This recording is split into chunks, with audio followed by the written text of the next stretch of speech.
I accidentally pushed back on my other live, but oh well, it doesn't matter.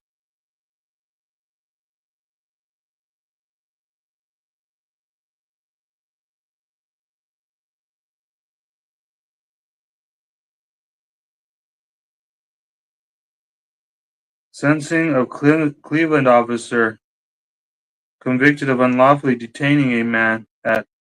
He got 18 months. He's crying like a baby. It's like, dude, you fucking done so much worse to people. Plus, on top of it, 18 months. You're supposed to get 10 years for rights deprivation, not 18 months.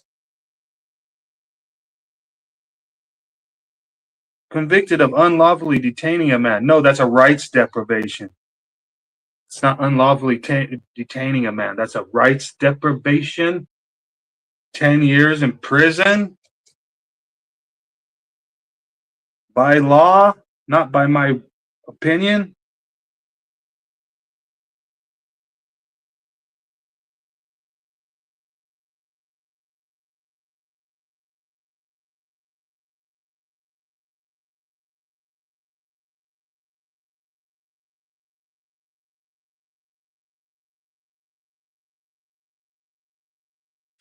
It's an unlawful detention on its face, but it's a rights violation.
Thanks to the one person in here watching.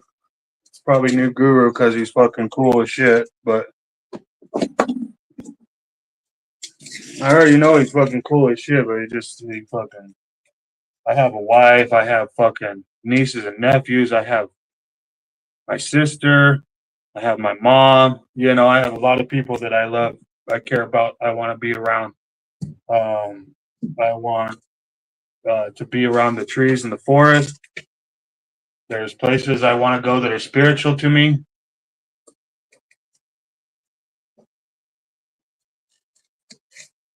Oh well. I can't tell New Guru about it. I can't tell anybody about it.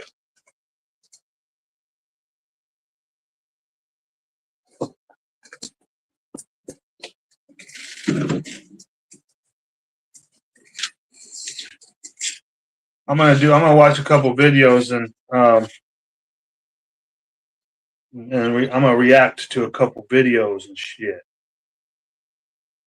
Harvey Freebird says, I keep getting messages like this, and my analytics have been drastically decreasing. Mainly, my impressions have been drastically decreased, which causes less views. Why, YouTube?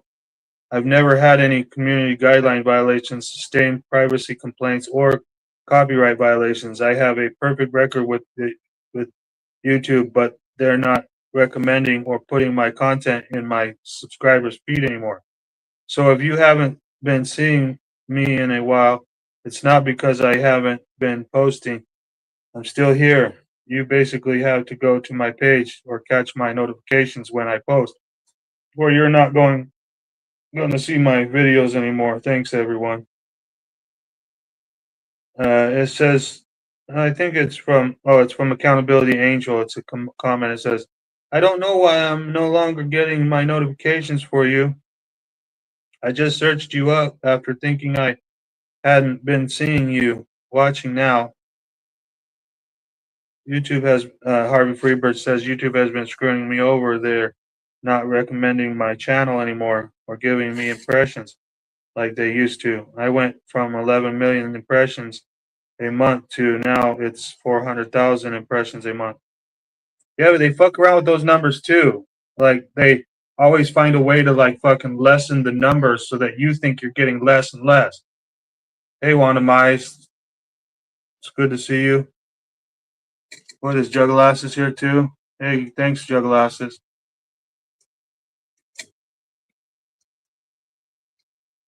Yeah, yeah, they got me in the dungeon too. You guys are obviously getting my live notifications, which is cool and everything. Like, yay, like we're supposed to. We're supposed to get our live notifications and stuff, but like, um, we're not getting the. Even if they give like a handful of our people the notification, it's not going out to the people to the full amount. Also, people come onto people come onto YouTube at different times. So like, as soon as they get on YouTube, they have a whole slew of fucking notifications. They're passing through them all, so they might not see one or the other. Some people have different priorities. They prioritize other channels over ours and stuff like that. But that's all human nature too. So we can't. I mean, it sucks, but yeah, my channel isn't the fucking most entertaining fucking channel out there. It's actually like a piece of shit channel. It's not even a good channel. It's like not even entertaining at all. It's basically for me to showcase my evidence on and hope somebody gives a fuck. That's all it is. I've already been told several times that nobody gives a fuck though, so it is what it is. The world is becoming harder to breathe in. Like if I can't go home to where my life, where I lived, I don't know why life is even worth living. Um, you know, but at the same time, that doesn't mean I want to hurt myself or anything, or even hurt others. I don't. The whole reason why I left my home is because I don't want to hurt others that absolutely deserve to be hurt. Like I'm not the one that was going around their house. They were actively looking for reasons to come around my house. Just saying. So this is always going to be a big problem with me because I fucking wasn't the one trying to go around their house. They're trying to go around my house. All I wanted was for them to stop. I told Harry Means of Nye County to stop Jim Basinger of Nye County, and he very well could have just told Jim Basinger, "Hey, you need to be reassigned. You need to either pick a different place to go perform your service, or you need to resign altogether." And they could have done that, but they weren't going to do that. They were going to help Nye County, or they were going to help Jim Basinger further harass me and make me feel like my life wasn't very livable. And now look what it is. Now look what they've accomplished. They've totally accomplished making my life feel unlivable. They must be so proud of themselves.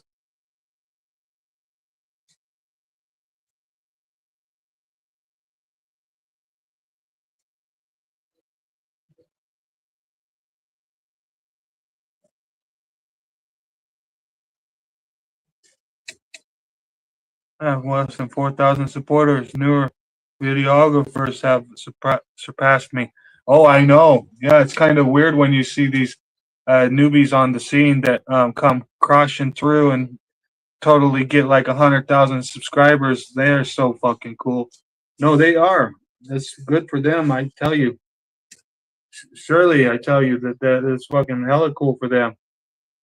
But they're not me at all. I'm not a flashy little fucking fuck that's going around acting like one way or another. I know I'm a fucking loudmouth fucking cunt. I'm gonna yell to the mountaintops about my rights and freedoms. I want them. I don't want no less. The fucking pigs coming around my fucking house are gonna get a fuck you, motherfucker. Yeah, I appreciate you too, Juggalasses. You're cool. It's awesome that you're here, Wanda Mize. We've been having a funny little thing over arguing over rights and freedoms and this and that. It's funny, but that doesn't mean you're a badass. I like you, Wanda Mize. You're there. You're there for the right reasons. You're doing a good job. No matter how fucking unviewed you are, you're doing a good job, Wanda Mize. Proud of you.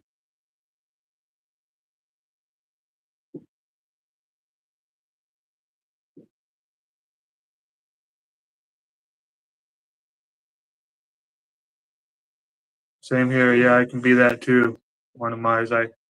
I have no fucking problem going there with these fucking public service employees that were always supposed to be. They were always supposed to be protecting our rights, not fucking them up. We there's a lot of people in the we don't fucking have rights. You know what I mean? like it's easy to say that. It's easy to see that our rights are not being upheld, are not being even looked at. They're not being noticed. They're not being seen. They're not being upheld. They're not being anything, really. It's a very dismal world. Very, very dismal world.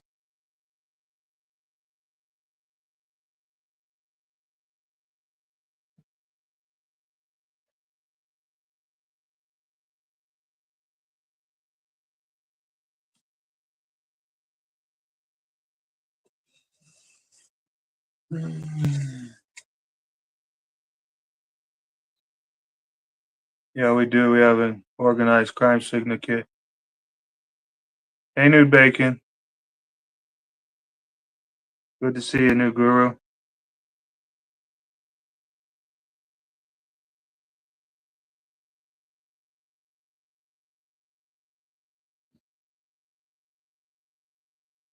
$20-foot office container for sale. Oh, yay.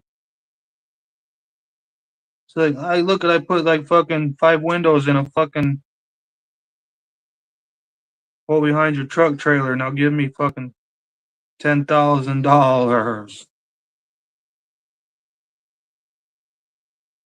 U.S. reportedly moves 28 refueling aircraft from Ben Gurion Airport.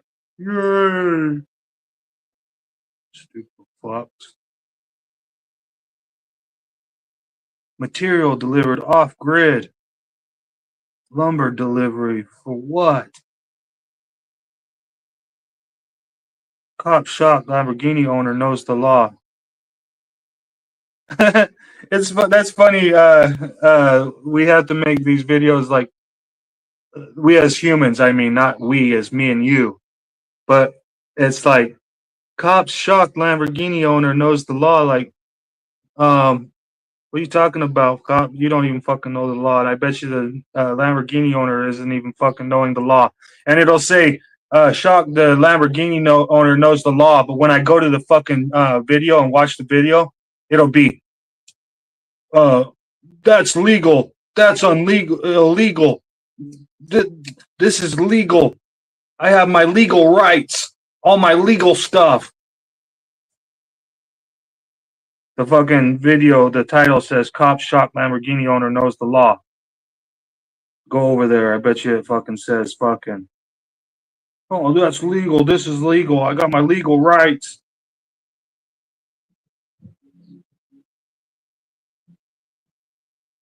You know, rights should be able to be legal. You know, like rights are supposed to be absolute. They're like, you know, you have the right to have your legal rights and have them. You know, you should have the rights, privileges, and immunities to have your fucking legal rights recognized as lawful rights. I'm telling you, that's the truth. But they don't even, yeah, they don't even recognize legal or lawful rights. But yeah, no, you got lawful. Your rights. Rights are by law. They're self-evident truths. If they don't, if it's not backed by a self-evident truth, then it's not a true right.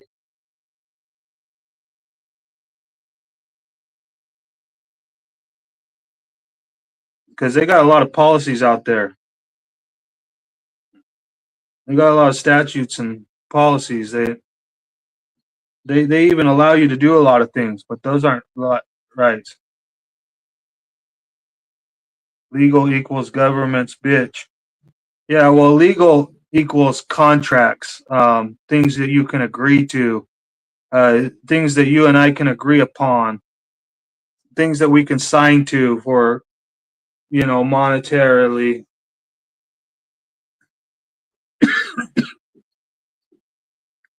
Registrations are legal, but they're not lawful. They violate the law. They violate your right to live. You have to you have the right to live on the road, but they uh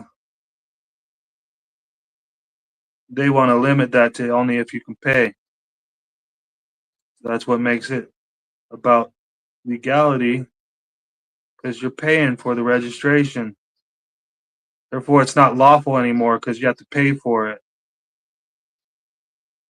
If it was law, you wouldn't have to pay for it. You would just get it. And it wouldn't come with all the fucking restrictions if it was law. Restrictions are are based on legal premises. But that's all a bunch of fucking shit. You have to teach a whole fucking slew of people before they can even comprehend that. Before you talk to them about even trying to comprehend other shit that might even cancel that out, and then they're gonna be like, "Well, you said that this was that part, but then that cancels all that out." Yeah, very confusing, huh? Legal equals government, masses, contract, not man to man. This, when understood, is the beginning of one's journey to remedy. Yeah.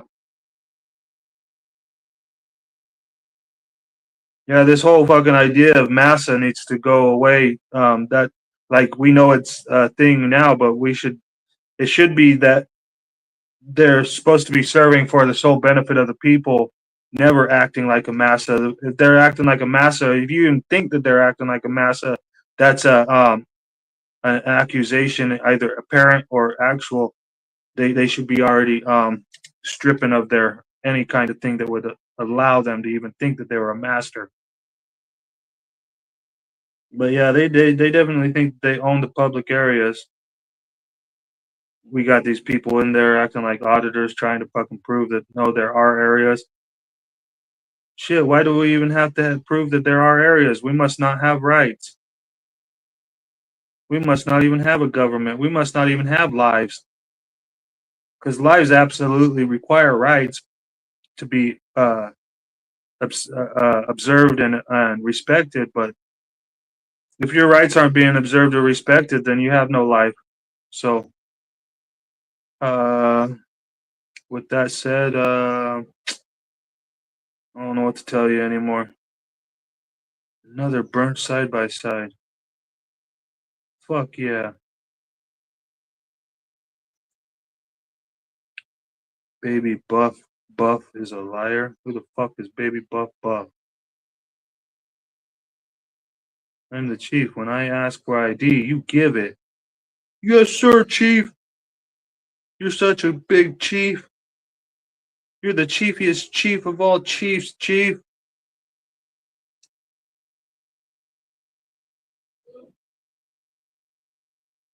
Don't get loud or I will get louder. JC News is badass.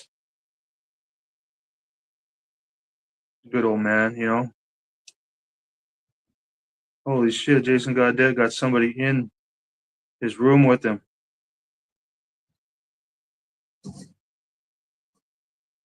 Holy shit, Jason Godet got somebody in his room with him.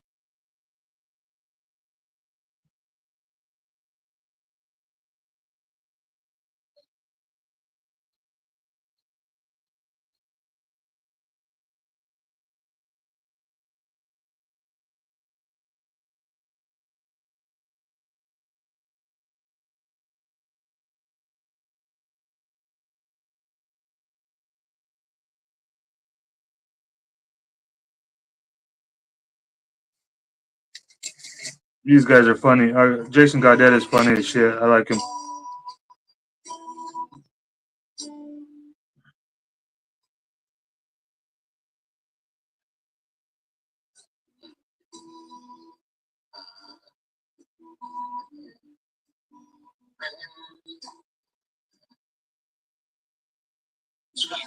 Anaphylaxis to bees and wasps. Man, that would be sad.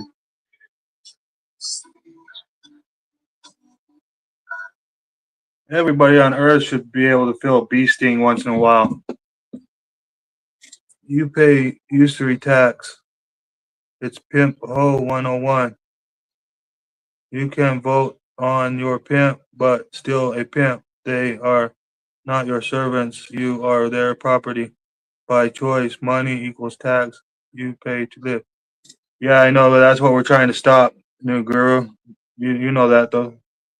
I don't elect them because I refuse to contract to elect a criminal. Yeah, yeah. I've never voted. I've never voted before. I don't even know how to vote. Which is not a bad thing. It's like a good thing. Like I shouldn't know how to vote. Voting is a lie.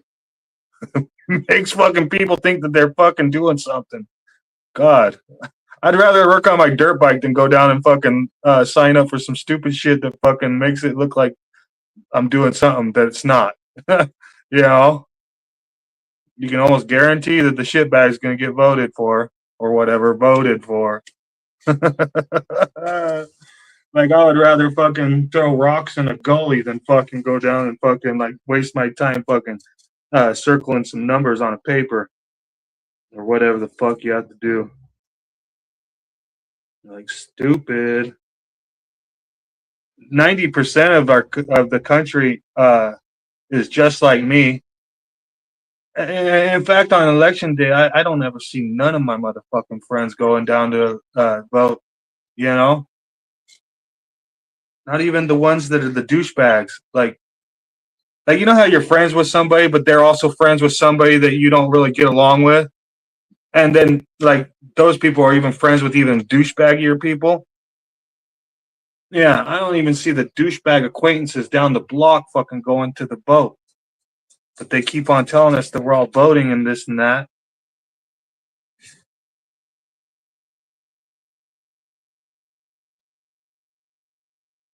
You know, when they do a poll and like 75% of the people don't like the president right now, those are the same fucking 75% that never even went and voted because they were smart enough to not go vote. Now, if we only had the fucking day where fucking we all announced to the whole world that no, I'm here at my house, I'm not voting at all, you know, and fucking it had like 90% of the fucking people in the fucking whole land was fucking made a video like on the day, went live or something. No, I don't know I don't know why they're claiming everybody voted because 70%, 90% of the people are at home right now.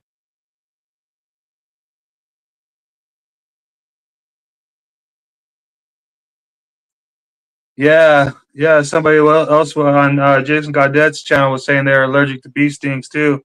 That'd be sad. I would hate that.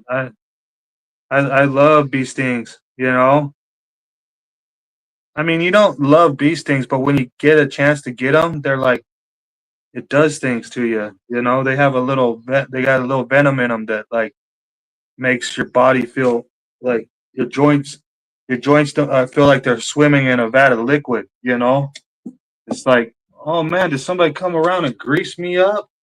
I feel all juicy.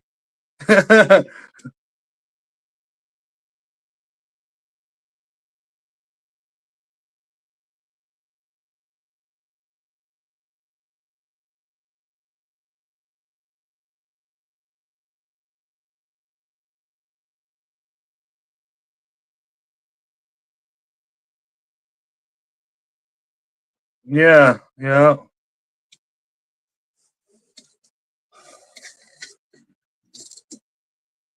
I'm trying to get everyone to quit paying the criminals. Exactly one of mine. I believe. I guess sure it'd be nice if we could prove that nobody paid any taxes. They don't even need our tax money. They can print up as many as they want. If nobody paid the tax dollars, they would still fucking show a heap of dollars on the camera and say, "Look at all the taxes we raked in this year," and everybody'd be like, "What? How we raked in all the? There's still slaves out there raking in all that taxes, but they just made a show."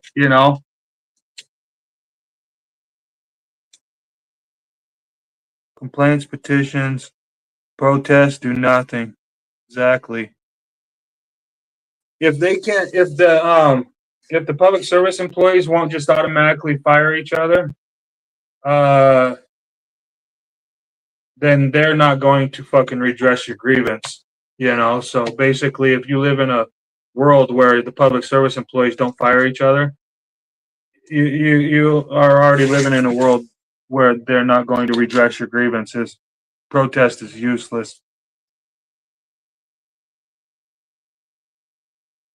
Yeah, that would be the best part about it. One of my eyes was that they knew that the world no longer supported them. Like, it doesn't matter what they trick the world into thinking, but what they know is a lot is a big power in a way. Yeah, you're totally right there. I mean, you're always right. I mean, I'm not saying that you're only right there, but yeah, you're definitely right there because you're intelligent. Same with New Guru. Same with Christopher Real. Same with Juggaleses. Brandon Mitchell's intelligent. Anonymous is intelligent. Joe Cool's intelligent. That's what I love, man. I'd rather have like you fucking 8 to 15 intelligent people that come around than fucking 500,000 just fucking weird fucking people. I mean, but everybody wants the clicks and views is equal to people actually seeing the evidence that you're trying to showcase. So that's all the clicks and views mean. Subscribers and shit just means that you have a bigger audience to look at your evidence. But when you have real evidence like what one of my got or like what I got, nobody wants to see that. I don't get it. If you showcase that your rights are being violated, nobody wants to see that. But like Bay Area Transparency, he showcases that our rights are being violated every video he puts out there. But like everybody loves to see that action where they're like in the public building and there's like some fat bitch across the desk and she's all acting like a rights violating hoe, and she's all, are you supposed to be recording me without my permission? That was a rhetorical question because no, I didn't give you permission to record me, so you need to leave my office right now. And are you recording my staff? That's basically what public service agents do when you walk into the room with the camera. So then it's like, oh man, that was a highly entertaining video. Man, that lady looked like a water buffalo. Shit, did you see that Oompa Loompa? She looked like fucking Gorlock. Fucking, all sorts of like everything that almost doesn't matter. You're gonna get so many awesome, irrelevant comments that are just like, man, you see how many fucking comments that he got for that video where fucking Gorlock was in there acting like a rights violating hoe? Dang.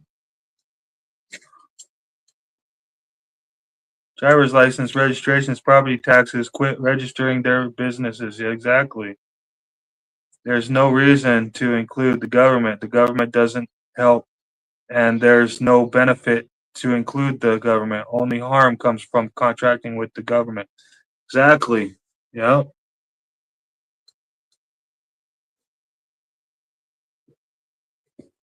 It's hella hard to live with no identification, but at the same time, I've loved it.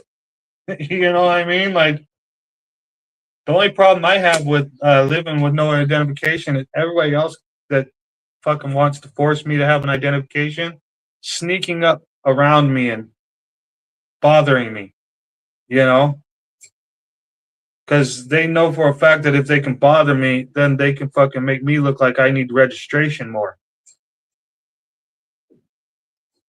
But that's a given. Those are natural. Those are natural reactions. It's like, so they're banking on your natural reaction. Okay, we understand that.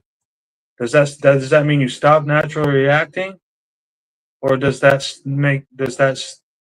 mean we all band together to stop those who stop natural reactors? Because a natural reaction is human nature. Why even have a life if you're not naturally reacting? Operate in your own trade. The majority of people have no skills, or the majority of people have skills. Yeah, but they can't ever access them. It's a hard world. In a true constitutional republic, anybody should be able to perform the service that they can provide. But you have, like, say you need your bicycle fixed because you don't know how to fix a bicycle. So you go to the bicycle shop, but you see like 40 bicycle shops on the whole block in a free country. And so basically, the person that needs their bicycle fixed will choose their whichever bicycle shop looks the best to them and go to that one, which makes the rest of the bicycle shops on the entire block poor. Um, so in a true constitutional republic that's based on a capitalistic society, it's too damn bad that those other ones are poor. But at the same time, that's a harsh existence. That's why those people go and start working for somebody else instead of owning their own bicycle shop. But working for somebody else doesn't have to be the problem. Just don't fill out a fucking application and get compensated, get lawfully compensated. Not necessarily paid.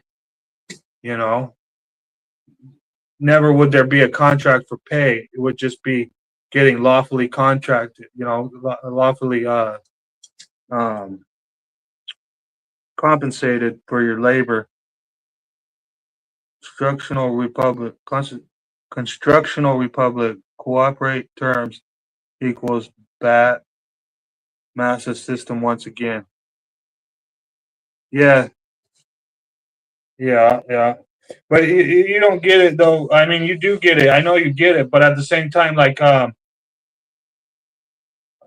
the constitutional republic was talked about. It was the age of enlightenment. Men sat there and talked about a better way for almost 200 years.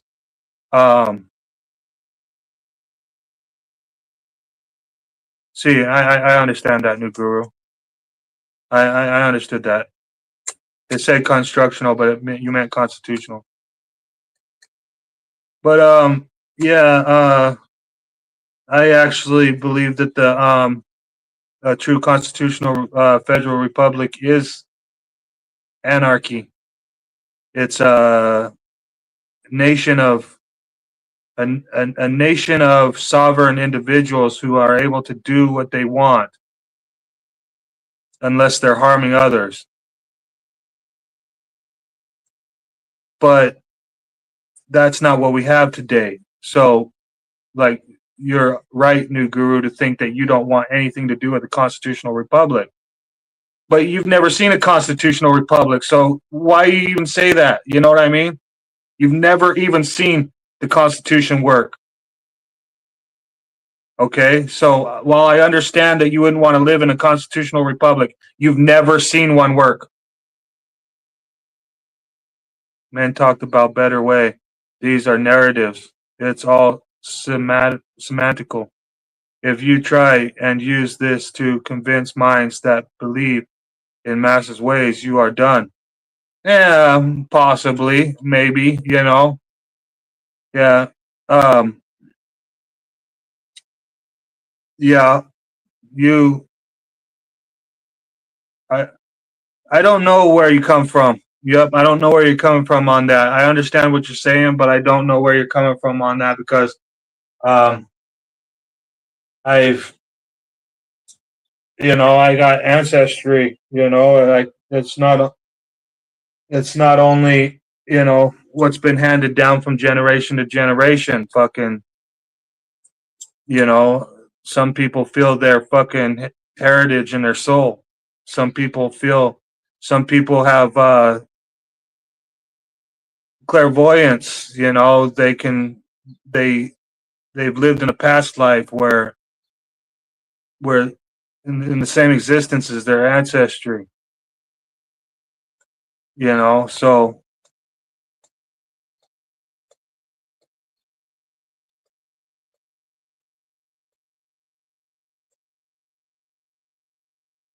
I don't really just want to just talk myself, but new guru. I don't know. I understand what you're saying already. I don't need you to elaborate unless you want to elaborate. I'll definitely let you come up here. I mean, you can talk to the audience that there is or that there may be all you want, but I already understand what you're saying. Rights, sovereign identification is another thing. Why does being free need an identifier? Yeah, yes. The word sovereignty is a sign. It's written. It's got little characters that write and are formed the sentence that we're taught, or the term that we're taught is known as sovereign. But yeah, you don't have to be called sovereign to be sovereign. Sovereign means that there's no one above you, that no one can tell you what to do if you're not harming anyone. If you're just trying to live your own life and you're not intentionally harming anyone, you should be allowed to live your life.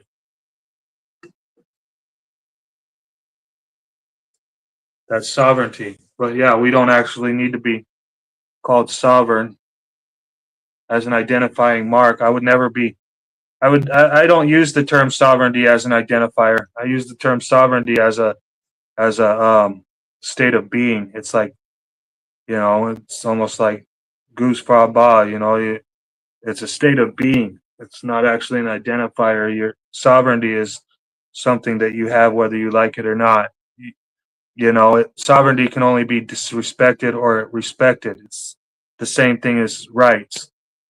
It's the same thing as Jesus. You can only disrespect it because you can't believe it away. You can't believe that rights are. You can't believe rights away. They're there whether you want them to be there or not.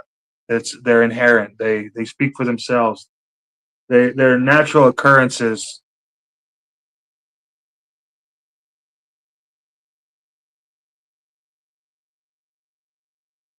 Yeah, you were saying you weren't sure where I was coming from on that one, so I am interested in coming up if you want to go into that further.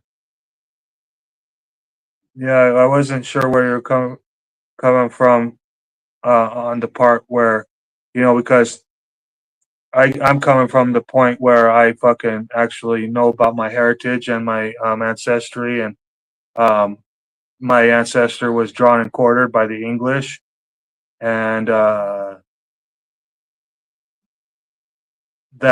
was a fateful moment.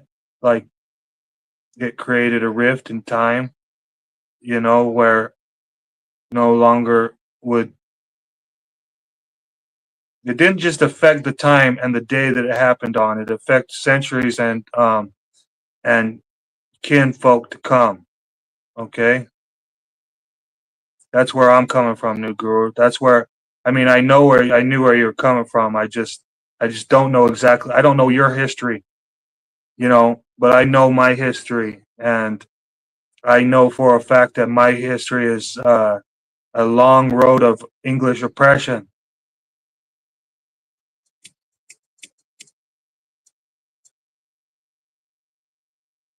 No, No, I can feel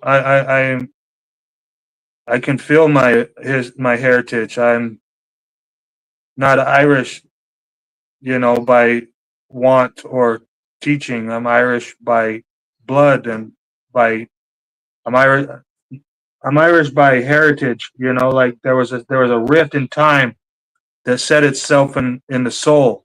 Okay, and um, it's almost like when you feel like you weren't supposed to be born in this timeline, like you're an older soul where you should have been born in the 1800s or something.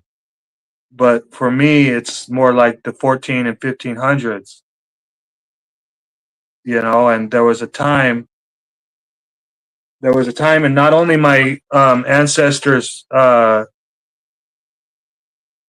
timeline, but in the timeline of the Irish people as a whole. Like,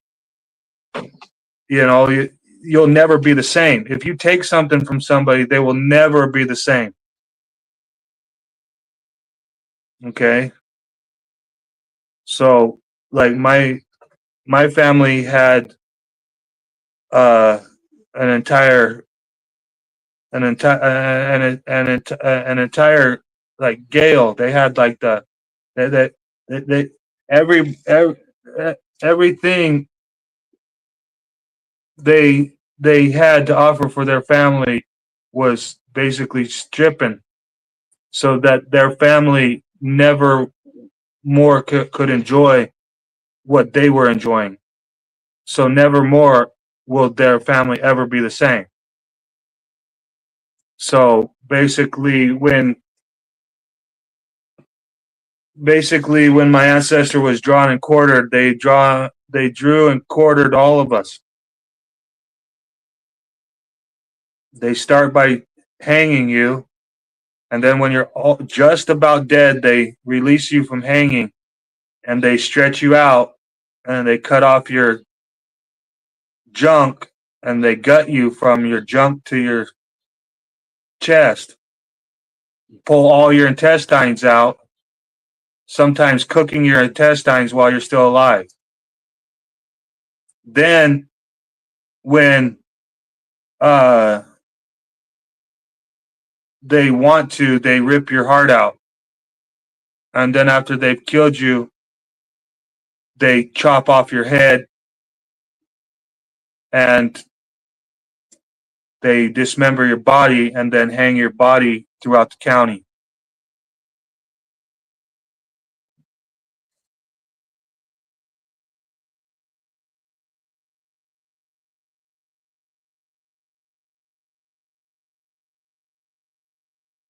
None of us were there. Someone told us stories about this stuff, mostly in school and from minds who passed down the stories. So these are narratives.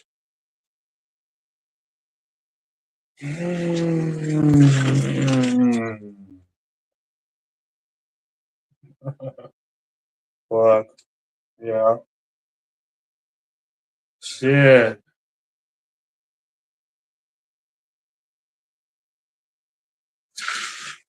Yeah. Yeah.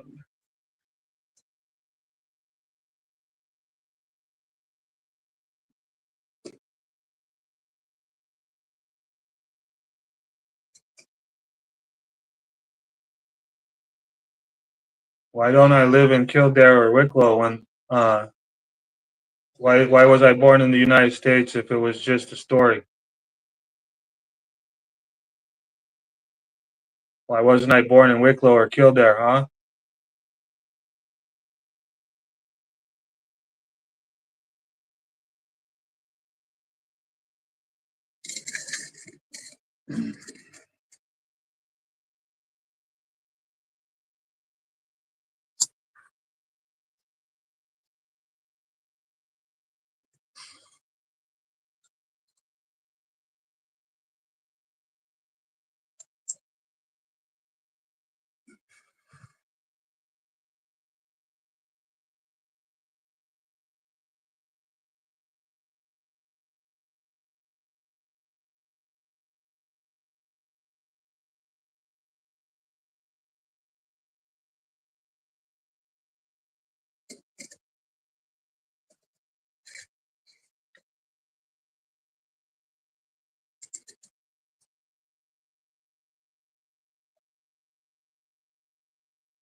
This I looked up the struggles of Ireland all the way from the 1500s to the 1900s, and this little thing came up with Irish history from the 16th to the 20th century was defined by a recurring cycle of conquest, colonization, rebellion, and uneasy peaces. Below is a breakdown of the major Irish struggles and the periods of relative quiet or political maneuvering that separated them. Because I want to know how long of those centuries was Ireland forced into conflict, and how much time did they get to experience a breath of peace between having to fight again for another conflict? Because our families just died and died and died and died. I would beg to say that there aren't even any real Irish in the land. There might be a handful, but the ones that were wanted for death moved the fuck out of there, unless they died, unless they were killed. Some of my family members got to leave with their life, but some of my family members got to die.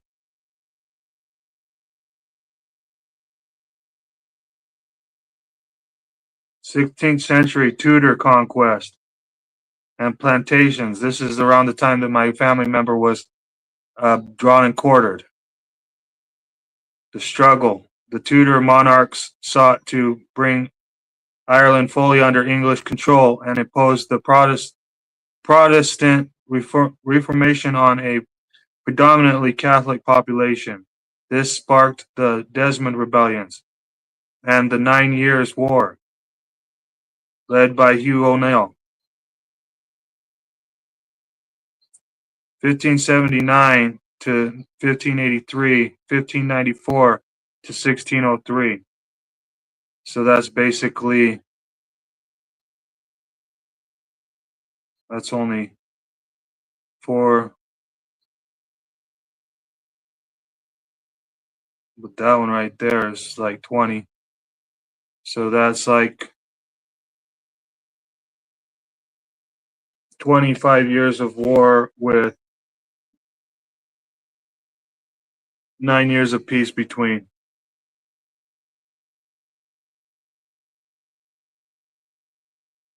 1603 to 1641. So now this is 40 years of war more, and there's only been 9 years of peace.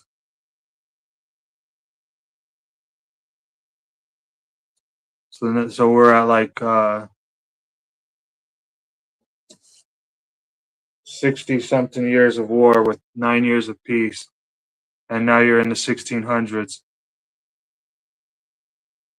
1641,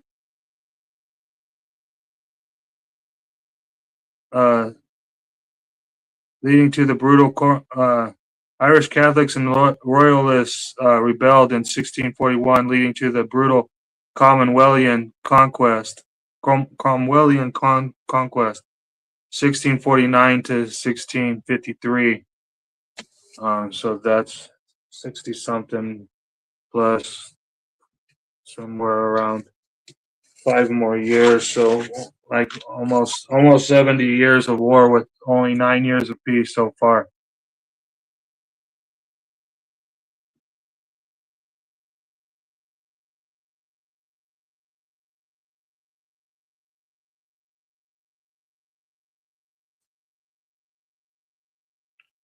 From 53 to 89, 1653 to 1689, there was like a calm.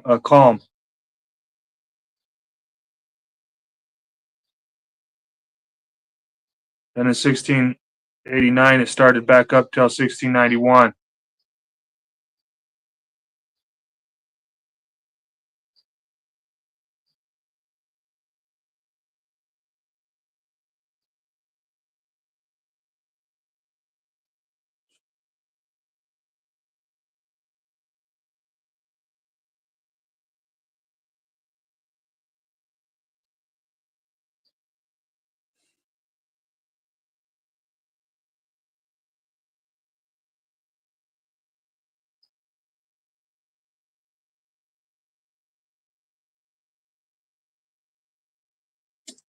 The Act of Union 1800 abolished the Irish Parliament, making Ireland part of the United Kingdom.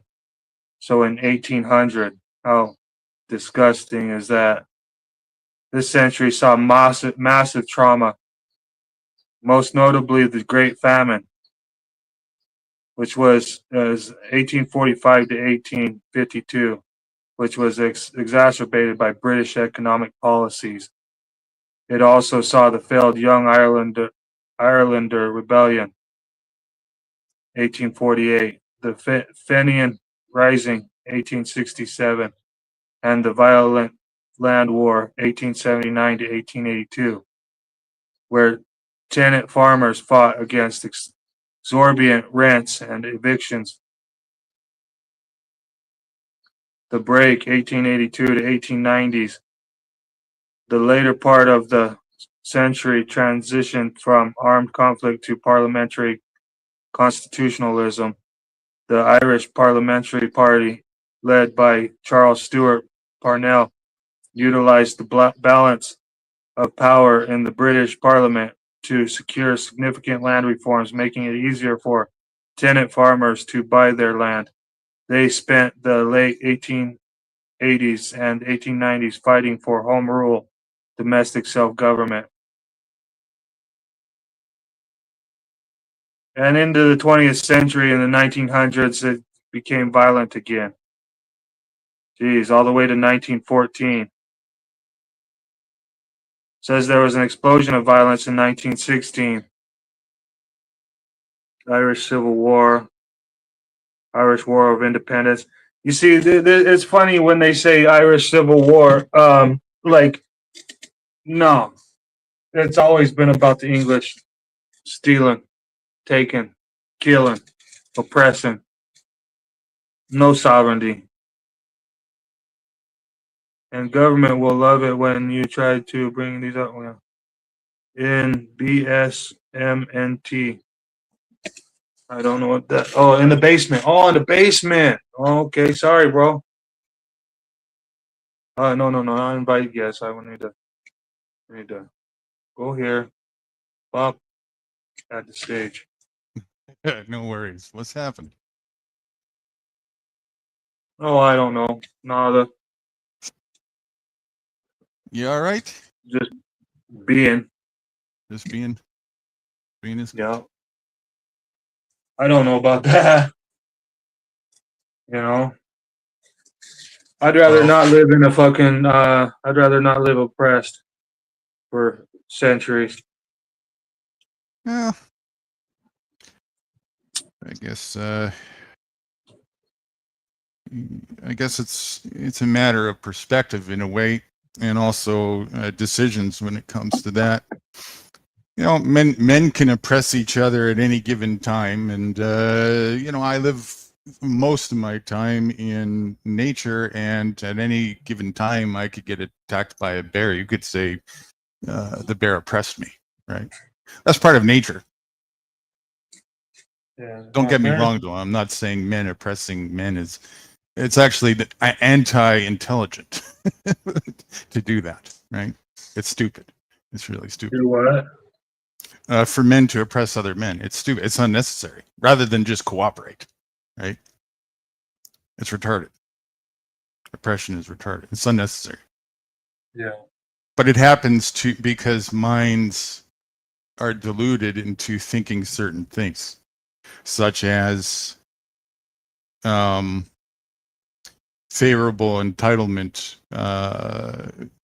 for certain reasons, and thinking that exploiting is only a winning criteria for the exploiter, and there's no consequence negatively to the exploiter, as if there isn't. So that's delusional, right? Yeah. But anyways, back to the narrative thing. So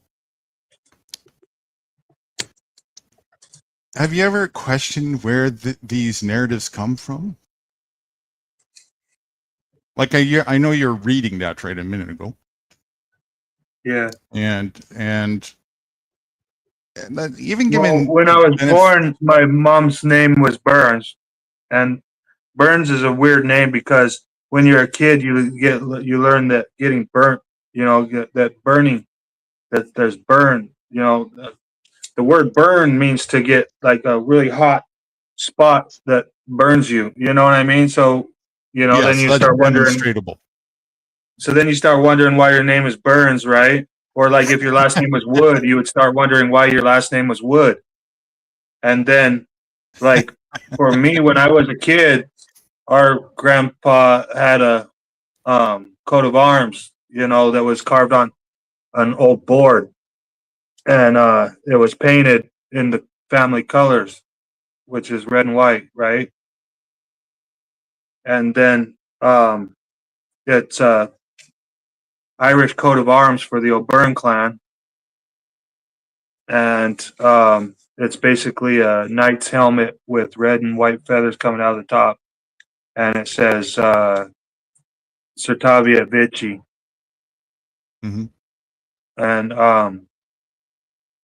so that's like what I knew about my family when I was growing up, but then when I started looking into my family more, then I started finding where the clan coat of arms came from, and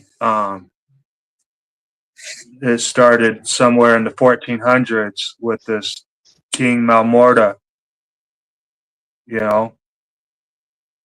and then they were named Bran after the raven, and started a clan that was named Bran, and then Bran turned into O'Boyne, and then O'Boyne turned into O'Byrne, Mm-hmm. and then O'Byrne turned into Burns. So basically, that's what I know about that. But like, that's due to family tree keeping and coat of arms keeping. Mm-hmm. Right. So yeah, and mostly those are just ways of naming or whatever, and doesn't have too much actual relevance, especially in terms of anything destructive. Keeping track of things has its use and blah blah blah. Nothing wrong there. But most of these real Yeah, you want to narratives, keep track so that somebody can't say that you're an ancestor. You know what I mean? yeah, that might be an idea, right? Yeah, that's one of the ideas and shit. But at the same time, there's some families that keep track of their ancestry. Well, when you also grow, which I do a lot, knowing that a seed is more heirloom, it has a lot of relevance, right? There's a lot of value in these things. So that's a tool for sure. But these other narratives that were taught in massa system, and I'm going to keep using that word massa because it's important. Most people Most people are ignorant to that fact, right? They think they're massa, which is to me ridiculous. Why do you want to be in servitude or massa? You're part of the problem either way, but that's another conversation. So these narratives that come from Mass's school and Mass's school of thought, this is where people keep running into their own loop of problems and web of problems. And this is the message that I'm seeking to point out. So even with, the rights thing, you and I, it's a semantical thing. In the semantical context that you're conveying rights, no dispute. I mean, it is self-evident. In fact, for me, you mentioned earlier the breathing thing. I would say we're so far beyond rights that rights is kind of a pathetic understatement. Breathing is something that I have a reflex. We're supposed to be so far. Yeah, we're supposed to be so far beyond it. Well, we are in nature. If somebody tries to choke me, right, and tries to stop me from breathing, everything the way I'm made, and I couldn't stop this if I tried, is going to have a reflexual response to that by design. Mm-hmm. So entitlement is an understatement. I have an obligation to breathe. If I don't, I die. It's that simple.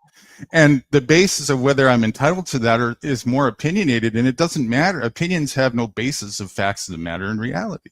They just don't. Now, that being said, outside of the conversation of just correlating what you're trying to get at when you use that word, which is something that somebody who critically thinks can do. So when we have a conversation, I can relate to you in that sense. But back to Mass's system, this is where you're gonna hang yourself every time, because in Mass's world, a right is a synonym, a corporate term for permission-based privilege in their system. And if you try and use that, you're just going to put a smile on their face every single time and hang yourself. And that's why I make this point, this crucial distinction to point that out. In their system, but rights are existed before the government, and it's a set of that's the narrative you're saying now. Who told you that? Is that a basis in reality? What about right now? Again, because as far as man has been needing to breathe, they've had rights, and the United States of America, as the corporation that we know it, has only been around for like a little over 200 years. Again, if you try and bring the two different worlds, if you try to bring the context of, if you even try to describe the reality of it, yes, if you try and bring it in their corporate fiction world, you're done. That's what I'm saying, right? Because that's not how the jurisdictional arena works in there. You will simply confer to them by their definition of right, and that's why it puts a smile on their face. I have rights, thank you. Yes, you have privileges that we bestow on you, which means we can take them away at any given time. They want you to say that. You fell for it. It's a trap. No, but they want you to believe what you just said. It doesn't matter what one believes. What they want. It matters. It matters on the arena that they've set up and how they operate. They prove it to you over and over again. How do they respond to that? They don't concur with you when you try and bring the non-fictional stuff into the fictional world of bullshit, do they? They're two different universes. Yeah, and they never will. Their universe is based on force, but they call it enforcement. Correct. Well, that's why they call it enforcement. It's based on force. They're forcing you, right? When you enter into their arena, they're forcing you to play by their rules. Why? Because it's their world. They can. Any belief otherwise has no basis in reality. They'll prove that to you every single time. Go in a cage. Abuse you, torture you, whatever, right? Yeah. But I have rights. Yeah, you're right. Not just not the rights. Every time I talk with you, I want my family to be talking with us too, because when I'm done talking with you, I want to cease to exist. So I want my family to be here talking with us so that they can understand the reasons why I would rather not exist. Why would You that know what I bring you? mean? Not really. Why would that bring you to that conclusion? Because to me, it's very liberating to know that Because these. I don't have your backing. I don't have two people's backing. I don't have 50 people's backing. If I had 50 deputies, their force would fucking mean not. I would fucking have my deputies come up behind them. I would hope they sent 7 so that I could fucking get all 7. So it depresses you to think that the people who you thought were supposed to have your back in the corporate world don't? No, it's not. It's nothing about depression. You're pointing out the fact that it's a fact that we are going to be forced. You for you might live out in the woods right now, but there's going to be a time in the day where they're going to come off out of the fucking wherever they come from, and they're going to come through your woods. Yes, a bear or a cougar can come and attack me at any Fuck a time. bear. Fuck a bear or a Same cougar. thing. It doesn't matter if it's a bear like or a group human. of humans. A group of humans, not just me or them or him or Tom. A group of motherfuckers would come through the trees and fucking alter your entire reality. I can be attacked or abused. So why are you not drinking the Kool-Aid right now? Why would I? What difference would what would be the point of that? Because you better not. You don't get enthused. What is that? Wait. What does that even mean? Drink the Kool-Aid. Elaborate on it. Like the Branch Davidians, they drank the Kool-Aid. They saved themselves from a world of in 1992 or 93, whenever it was, they drank the Kool-Aid and they didn't have to suffer through 95, 99, I don't even 2001. What's up? I don't even know this. Is that that cult thing that I heard about, or something different? Yeah, they call it a cult, right? Everything's a cult, but yeah, it was supposedly a cult called the Branch Davidians that fucking were some fucking Christian lunatics, supposedly, that fucking put their Nikes on, draped themselves in purple satin sheets, and drank the Kool-Aid. And then died after they drank it or something? Instantly, yes, the whole crew. Okay. Yeah, I heard a little bit about that. That's all I know. Their whole thing was that they were going to go away on the Hale-Bopp comet. And the comet was passing that week. Yeah, the UFOs were supposed to come and save them, or their souls were supposed to rise up into this comet, which was going to be like their UFO that took them away to their happy spot. Right. And okay, for all we know, true. Sure. Now your question was, why am I not drinking the Kool-Aid? No. Why don't we all drink the Kool-Aid? Because what you're saying is true. You know, I'm not. It is true, but it does. This is where I'm different. Force is what's real. Force is the fictional. I'm trying to bring the non-fictional into the fictional. So fucking what's fictional is 50 men that can come to my fucking house, gun in hand, and fucking take me out, take me down to their dungeon, and put me in places where I don't deserve to be or want to be. That's fictional or non-fictional? No, that's fictional.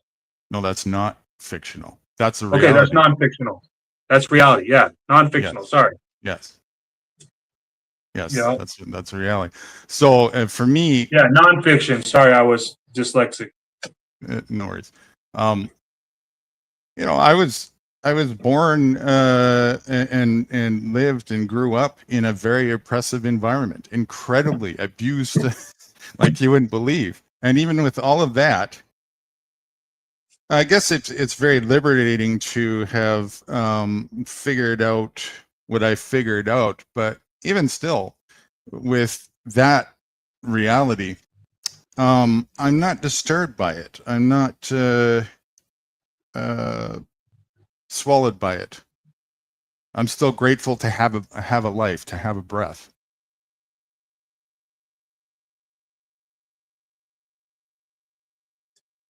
It's a divine gift, in my view.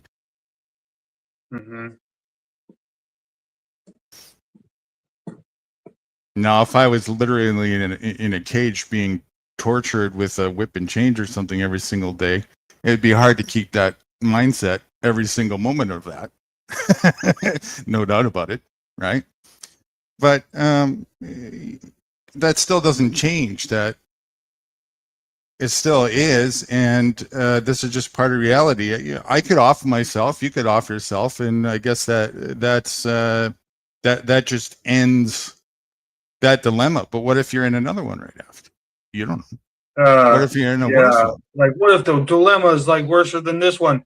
That's just like knowing God. You don't know until you get there, Jack. Mm-hmm. You know what I mean?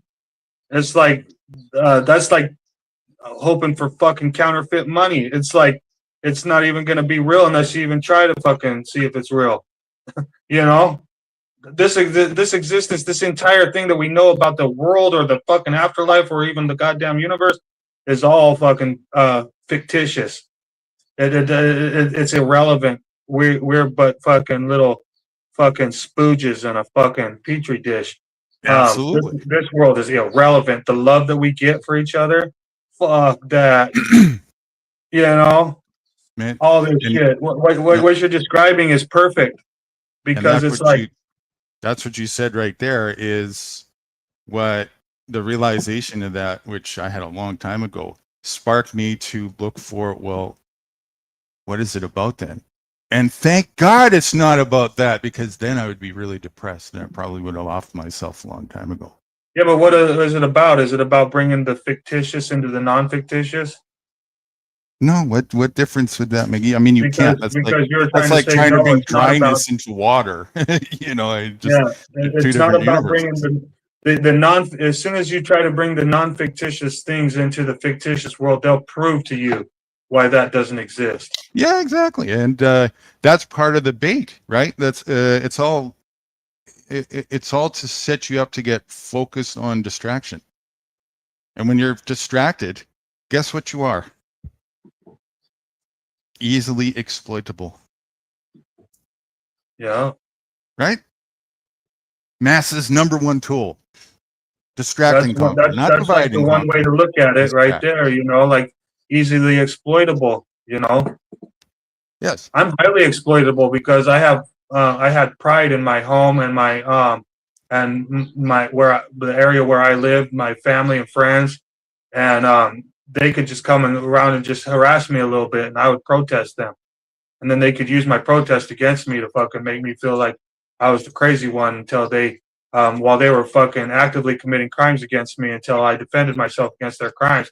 Then they could convert my crimes or my defenses into crimes and maliciously prosecute me. That was how easily gullible I was. Yeah, well, sanity and insanity is relative to what? But there's no winner in this game of looping insanity nonsense. Doesn't matter where you are. There's no winner in a game of distraction. The whole thing doesn't matter where you are. And all they care about is that you participate. Because as long as you're participating, you're distracted and you're being exploited, sucked dry of your focus, your energy, everything. That's the point of it.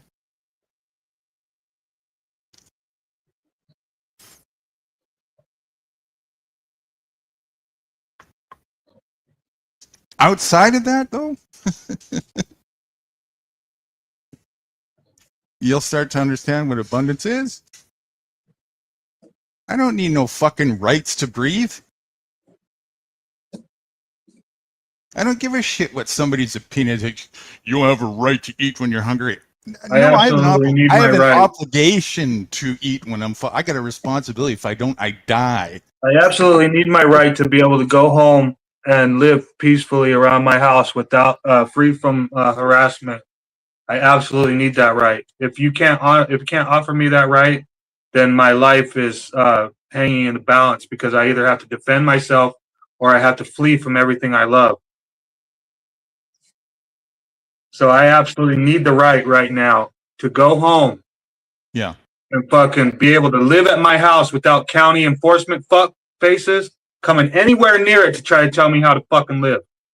Yeah, I get what you're saying in the context that you're saying it. So that's the non-fictitious part right now. Right. So I need those fictitious rights to fucking be observed, like right the fuck now. That's where you're at a wall, because again, your view on that, somebody else Fuck who my wants to view. keep a I'm so fucking tired of it. I'm so fucking tired of it. That's what they're going to think. Somebody else who I has can't even go back to the United States even if I was free as a whistle, because all I'd be going back to is protesting ISIS fucking unhuman ass. What am I going to be, the next Renee Good or some shit? Because motherfucking they wanted to fucking back me in the corner from protesting and then fucking come up with a reason to shoot me? Duh. That's going to happen to everybody. That's going to happen to everybody in the life. That's what I'm saying, right? It's a if you're living and breathing, you're going to fucking get fucking stepped on, and then you're going to get shot. Exactly. And the blue collar is a slave that's dependent on Massa's money, that has a picture, a face of Massa on it, which is basically. Oh, sorry, yeah, it wasn't Branch Davidians. No, Branch Davidians was Wacos. You're right, Tribe. That's my dyslexia. That was Heaven's Gate. Yeah, not Branch Davidians. Branch Davidians just got called a cult too, but they weren't a cult either. They were also a fucking whole fucking slew of fucking intelligent beings that thought that they had the right way. You know? The only thing that was wrong about their way was other people thinking about it. You know, other people trying to force their bullshit onto their fucking way instead of fucking supporting their fucking way. Oh, people can't do that. They can't fucking support your fucking way. They have to fucking have their way.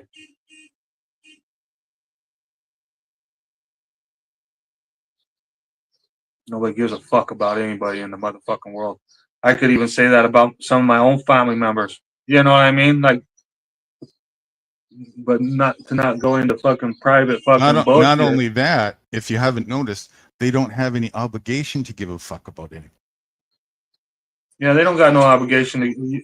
Like, I don't have no obligation to give a fuck about you guys, and you don't have any obligation to give a fuck about me. That's the truth. You know, whatever. You know. Now, that being said, if we cooperate, there's benefits in that. It's an intelligent thing to do. If we don't, and we oppress each other, and we abuse each other, it's in nobody's favor to do this. It's just really simple. I remember when I started smoking pot, and fucking basically up until the time I started smoking pot every single day, I was told that pot was nothing but bad for you, and that was the devil, and you shouldn't do it. And then fucking our badass friend's mom that would fucking you know, allow us to go. She'd drive us out of town, and we'd go out and fucking sit in the car and fucking smoke hella weed. You know. Yeah. Then you find out all your family's smoking it and everything. Oh yeah, you find out that everybody in the whole neighborhood and everybody in the life and even the firemen down the street are smoking it. But right. Well, it's still illegal, right? Yeah, that was back in the day while it was still illegal. But what I'm trying to say here is, fucking the lady that was cool as fuck, that your friend's mom that would take you down the street to fucking smoke weed. She fucking was scared as fuck. Like, you know, you know how you act a little goofy when you first start smoking weed. You know, you don't know whether it's a paranoia or whether it's oh shit, you know. Next, all of a sudden, she's all fucking getting mad at you because it's a fucking criminal offense, basically. You know what I mean? To smoke some weed, you know? Yeah, yeah. So fucking, she's all pissed off, like, shut the fuck up. Don't be acting like that. If you go and act like that, I'm never bringing you out here to smoke weed, never again. You know what I mean? And then you're like, oh shit. Let me fucking tuck in my fucking suit and tie here and fucking start fucking, you know, getting a grip on this shit. You know? Get back to town, you know, finally start figuring out how to fucking just be you on weed. It's not like it's some weird shit, you know? Yeah, yeah. So then all of a sudden, after years and years of me smoking weed every single day since I was 11 years old, right? They're still in this world talking about, man, weed's different these days. It's like manufactured now. They're talking about dabs and shit. Yeah, they can synthesize the THC to 100%. Not true. Wish it was. while they're eating Oh. Big Macs. Yeah, they're saying shit these days still about weed impairs you. It makes you see green with black dots all over the place. You know? And then next all of a sudden they're still fucking telling people how weed impairs you and that you can't fucking drive on it. I was driving since I was a little fucking kid and I was still fucking driving. When I turned 11, I was smoking marijuana, and fucking when I motherfucking drove my entire life, I was on marijuana. And yeah, I've had a couple accidents in my life, but guess what? How many accidents did I have? Like what? One or two? And I've been my whole entire 40 something years without an accident, except for one or two, you know? Accidents, an act of God can do no wrong. It's a true accident. You're not if you're not intending to fucking crash something, it's an accident. You know what I mean? So, because I know what it is to intentionally crash something. Because one of the accidents I did get in, I did it on purpose because we were out. We were out to the bar, and then we were going back out to the reservation, which was like almost 30 miles out of town, right? And fucking, we'd all been drinking and everything, but it was, it was my van and everything, and we were going, and I was going up this canyon. That's a badass canyon. There's your main road. You got your main road out to the reservation, but then you got all your back roads out to the reservation through the mountains that you know. You know what I mean? Well, Tribe, I'm not sure they weren't fried eggs to begin with, to be frank.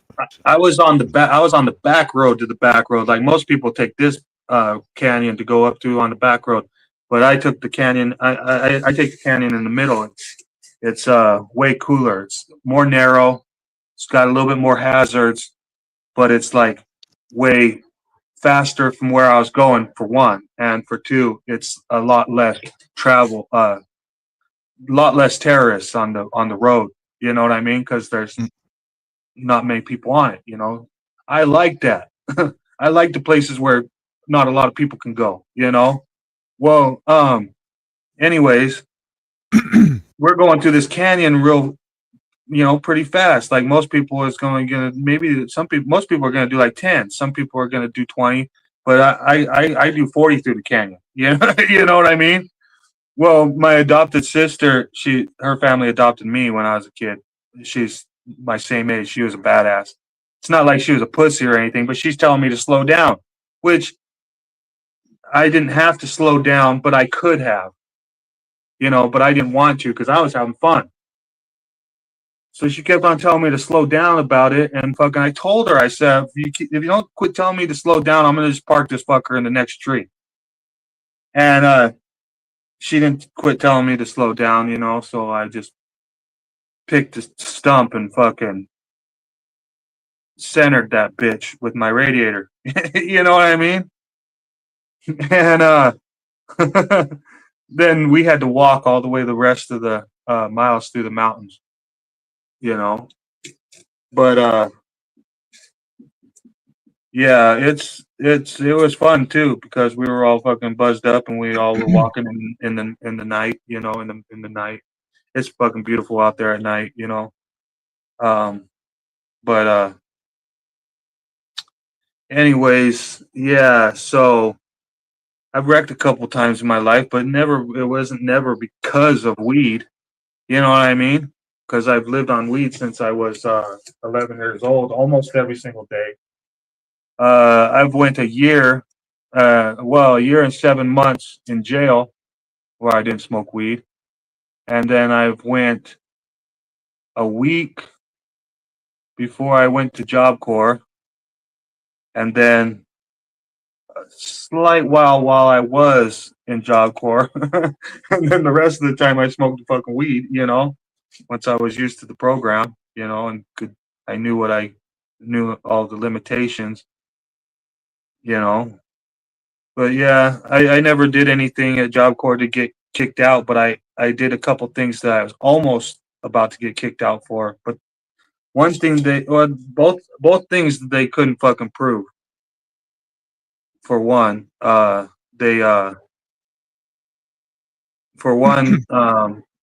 was downtown after curfew, and I was drinking with my friends, but the only thing is I'd only drank like probably 3/4 or maybe 4/5 of a 40-ounce bottle of beer, you know. So when I blew blew the breathalyzer, fucking, it was 0, 0, 0, you know, and I'm I told them I wasn't drinking anything, you know, so they had no other uh, choice but to believe that I wasn't drinking anything, and nobody else at the motherfucking place said that I was drinking anything, and so basically,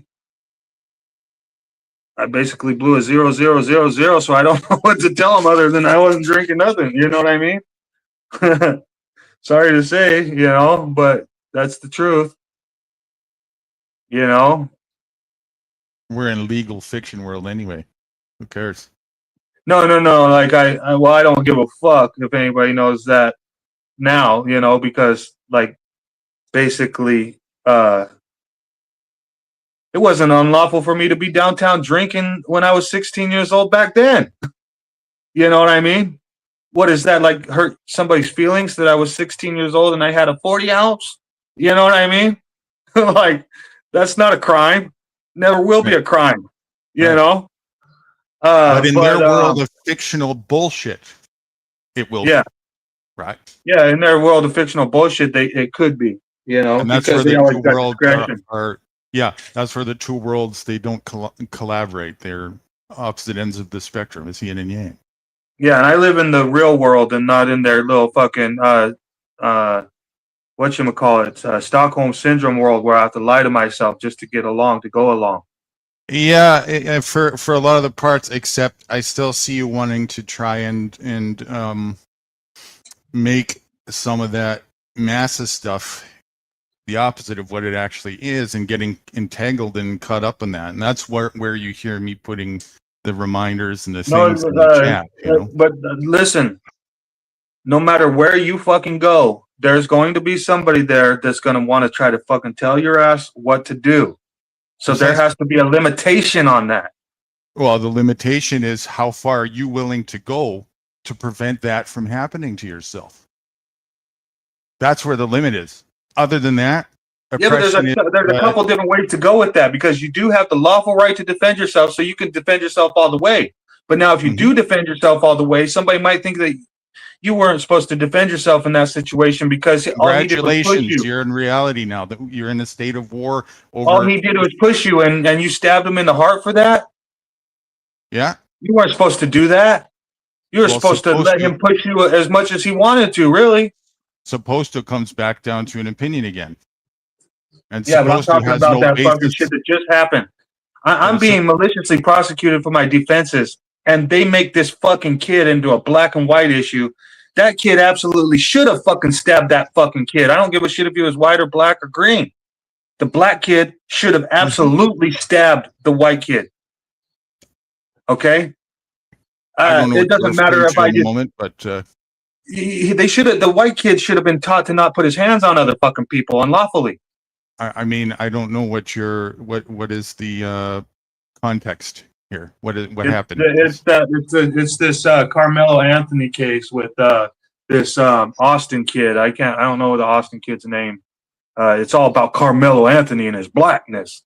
You know what I mean? Haven't heard a thing about it, but that shouldn't. Is this a new thing going on or something? I don't know. I'm not gonna sit there and tell you what it is or not. It's there on the YouTube. You're on YouTube right now. You can fucking see it, dude.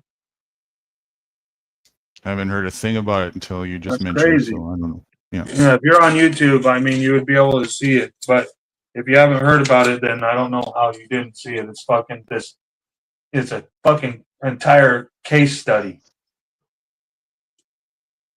Fuck. It's fucking.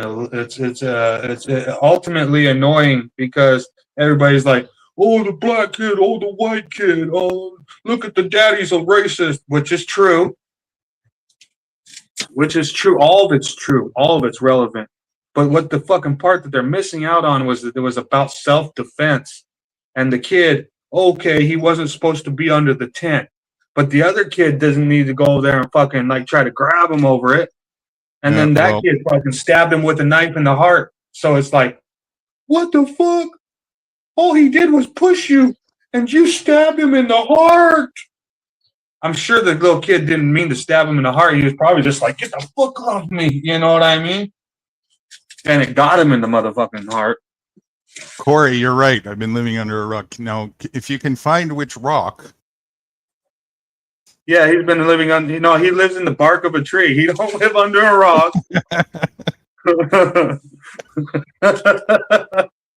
Not the hollowed out portion of the fucking tree stump. He lives in the bark. You know, living in the hollowed out portion of the tree stump would be too easy. He's not living in the rock. He's living in the fucking mica fucking particle that's in the granite.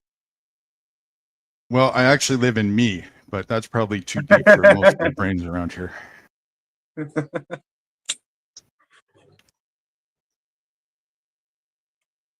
Which is how we get to the nomadic thing, by the way. It's all an understanding, right? I used to be nomadic before I met my wife, you know. You still are. Wife, you just don't recognize it. Yeah, no, I'm not where I want to be right now, New Guru. That makes sense. It's different because I recognize where I'm at, but I don't want to be where I'm at right now. This is not supposed to be where I'm supposed to be, you know. This is not it's not right or just or free. I'm not here on my own free will. I don't know about this. I studied for 15 years to fucking move, you know, but I'm still not here because I want to be, which is really sucky. It's kind of sad for me. Mm-hmm. It's kind of a hit on the place where I'm at. Like the place where I'm at is like where you really want to be is back where your family is. Yeah. Yeah, I want to be where my family's at. I want to be able to go outside and get on my old dirt bike that I fucking keep fixed up and go across the desert at like 65 miles an hour. And you know, stop on the way to smoke a bowl in the morning sunshine. Maybe watch a couple wild horses jog across the valley. You know. Yeah. And you're upset because it's close to a beehive, metaphorically speaking. Oh no, I love beehives, but not metaphorically. The human film that's operating Nye County. Yeah, that's what I mean. So you can't be there because you'll get stung. Yeah, well,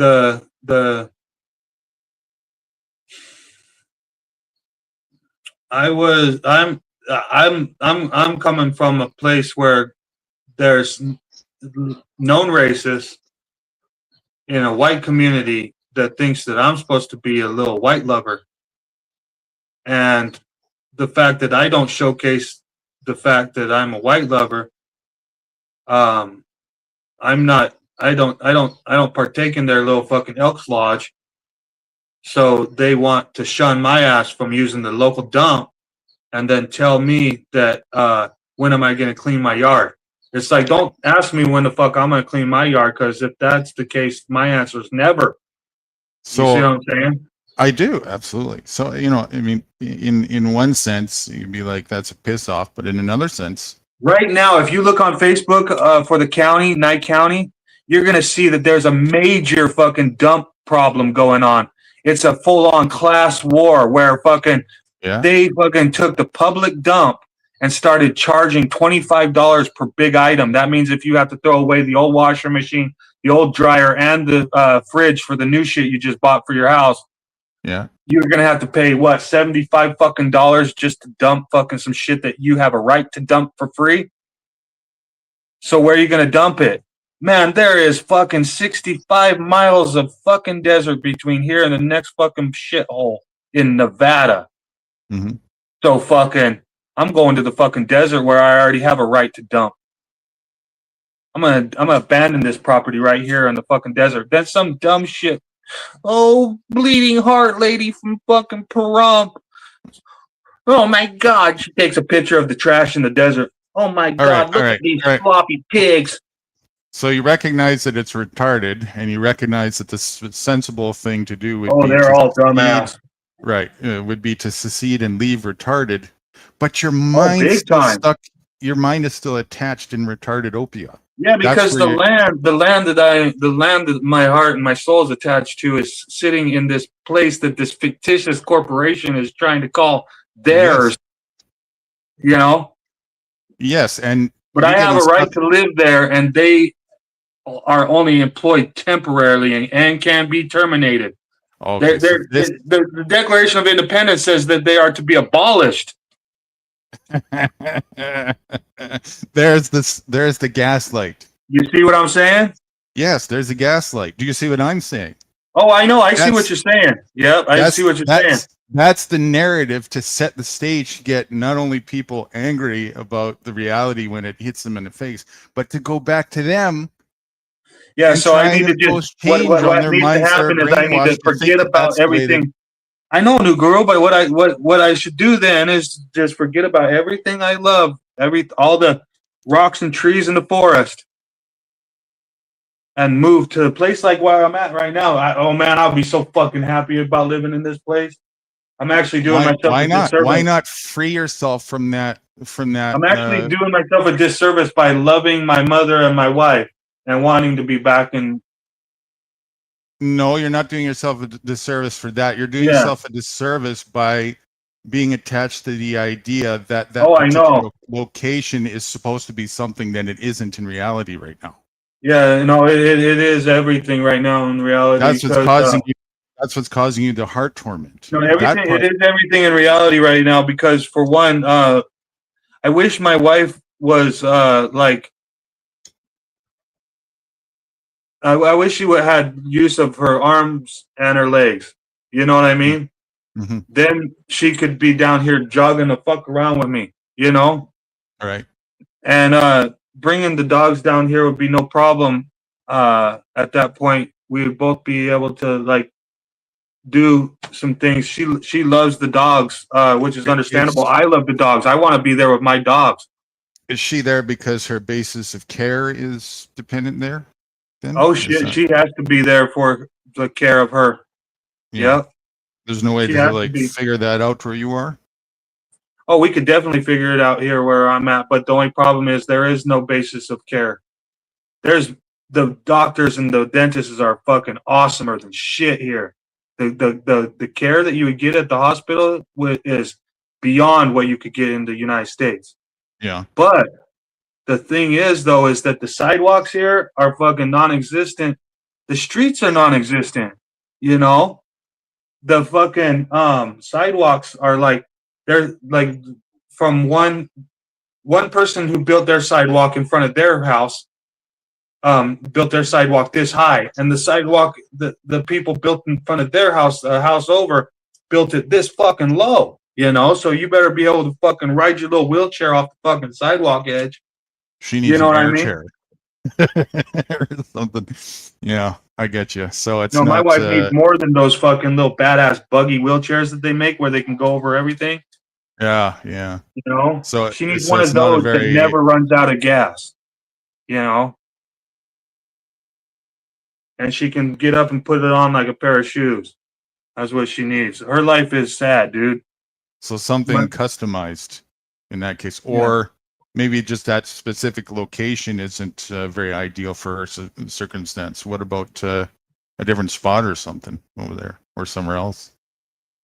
Yeah, something I don't know what is she even open to that though? Oh yeah, she'd want to come. She'd want to come down here today.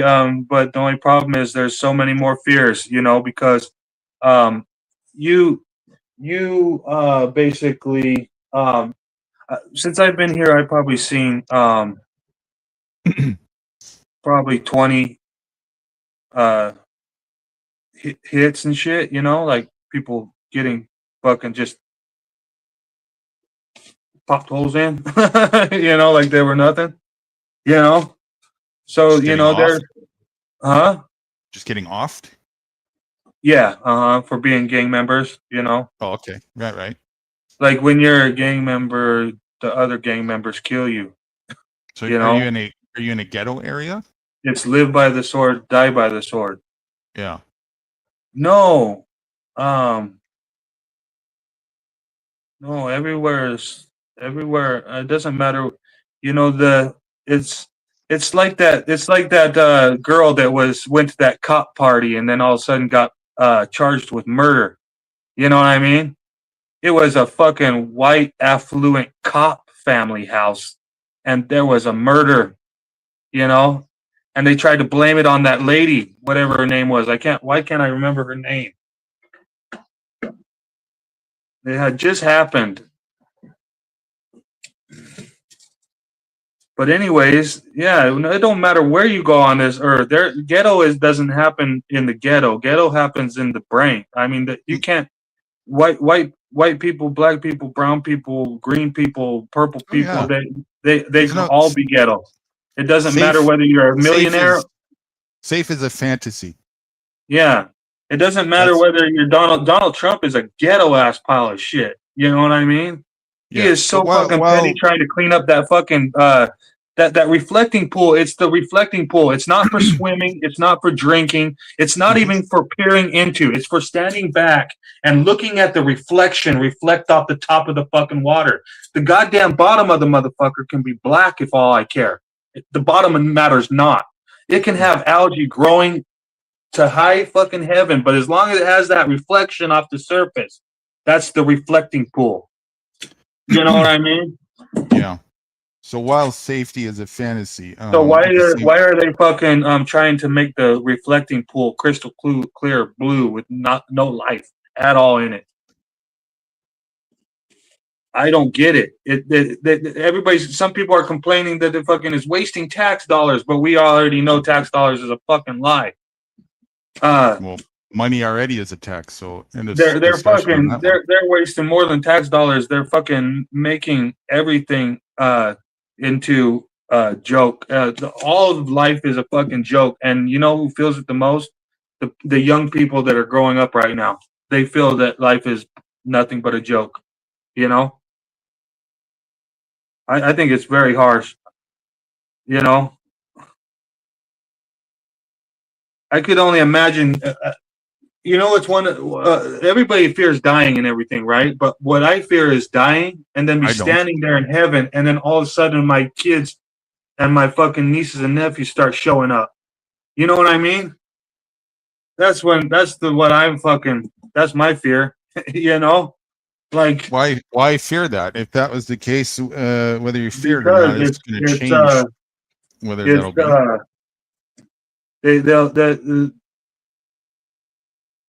they'll show up too soon. You know, it's too it's inevitable. We'll all show up. But the Right. only thing is fucking um you want to try. We're supposed to be intelligent. We want to try to leave the fucking place where we're living better than we were before we. That's a narrative too. Why always this future? Why not make the most of it right now and kill two birds with one stone? Yeah, Why it's not. dwell? No, because the future is the most important part of our No, right reality. now it's the only You thing know. that is real. It's the only Well, thing yeah, you that's have a one way to say or an look at it. But impact on. in all reality, that's one way to look at it. But in all reality, our Even future is the only important part.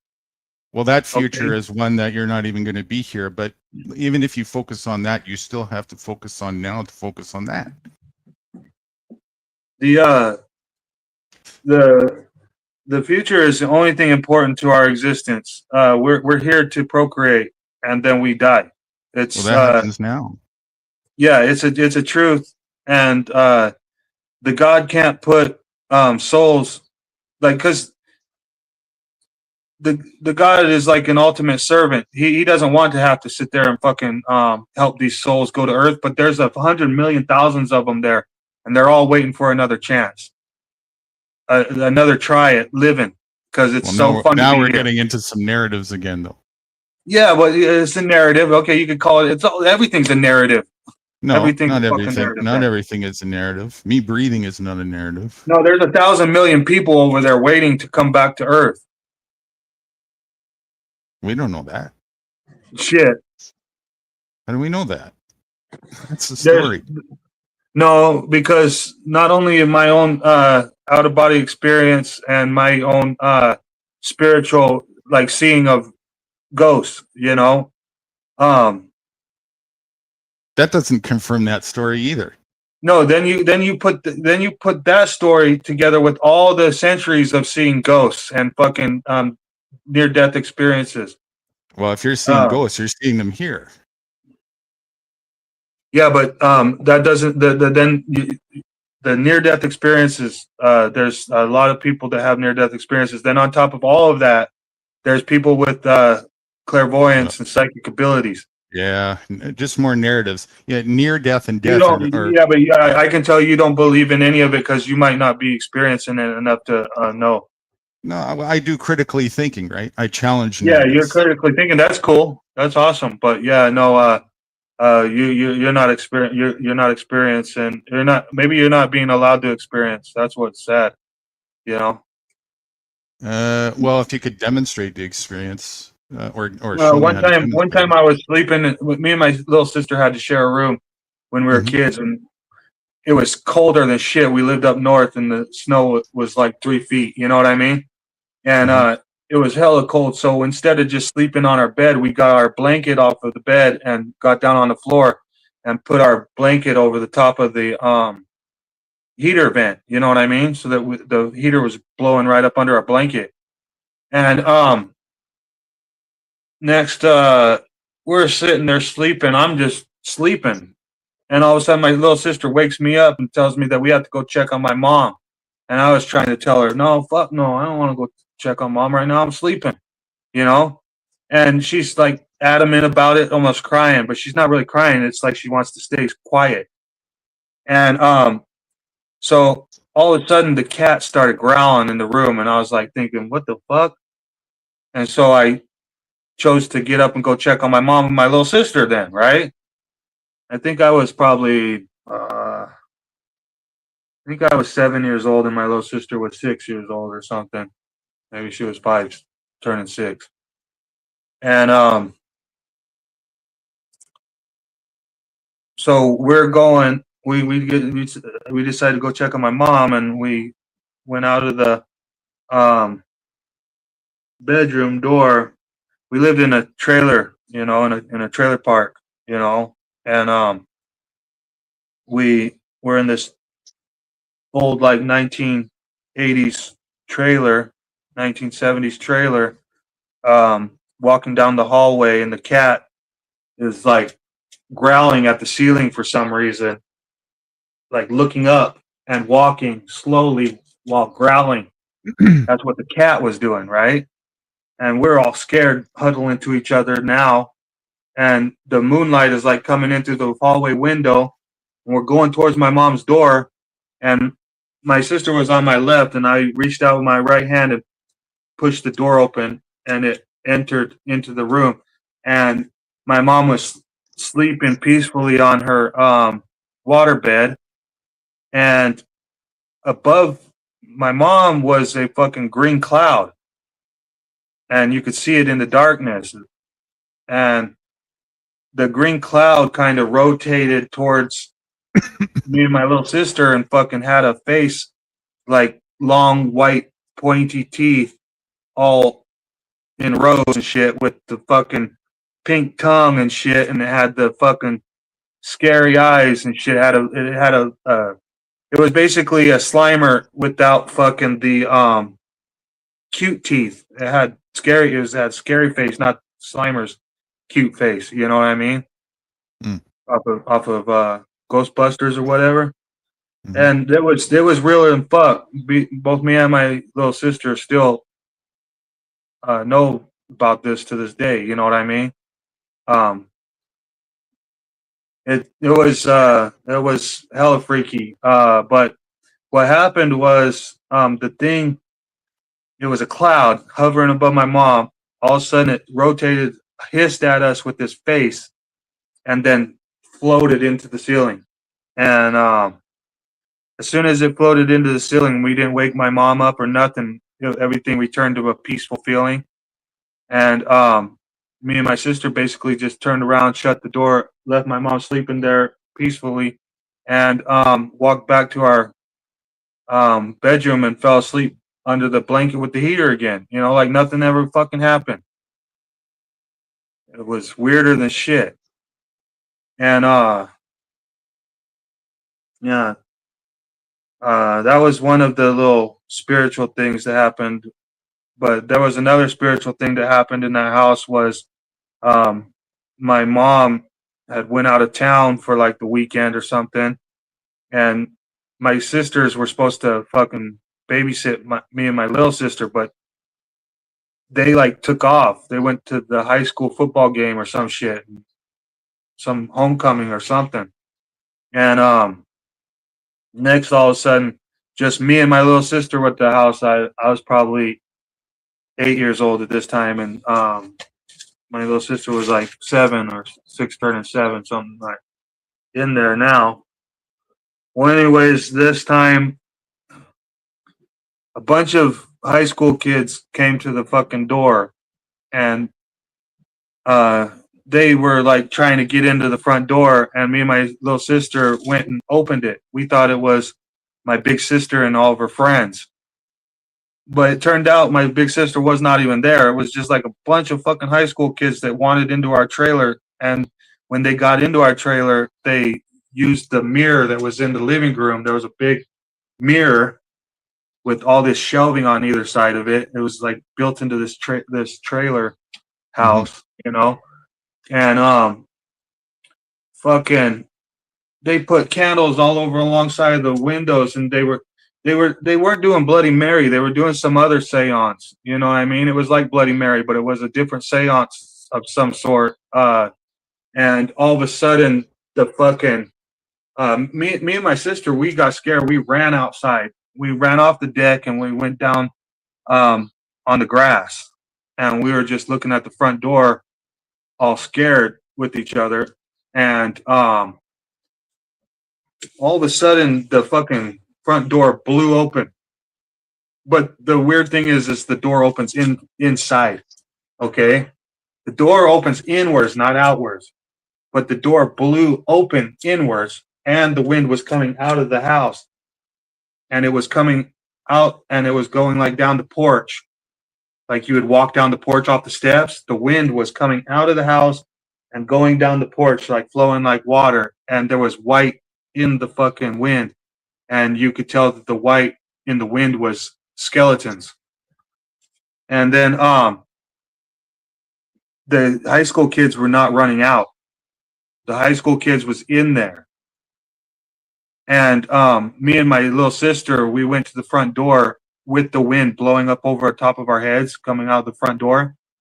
And all the little skeletons were in the wind. It was like ghostly skeletons. They were like smoke, but they were white, and they were skeletons. They were in the wind. Next, all of a sudden, fucking, when we looked in the front door, all the kids in there were standing there like they didn't even understand. They were standing there like it wasn't even happening. And the wind was coming out of the mirror, and the candles was still blowing, was still on fire. And me and my little sister had to go in to the trailer and basically blow all the candles out. And then all of a sudden, all of the fucking high school kids ran out of our house. And I never seen those kids again. It was weird. Very, very, very weird. And that happened to me and my little sister. And I got my own experiences too with stuff like this. That's crazy. I'd like to hear it.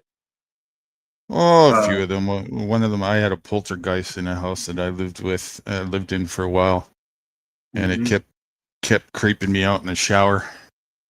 Oh man, that'd be scary. Yeah, it would always when I had my eyes closed too, rinsing my hair or something, you know, would swipe its fingers across my chest and shit. Oh, what weird!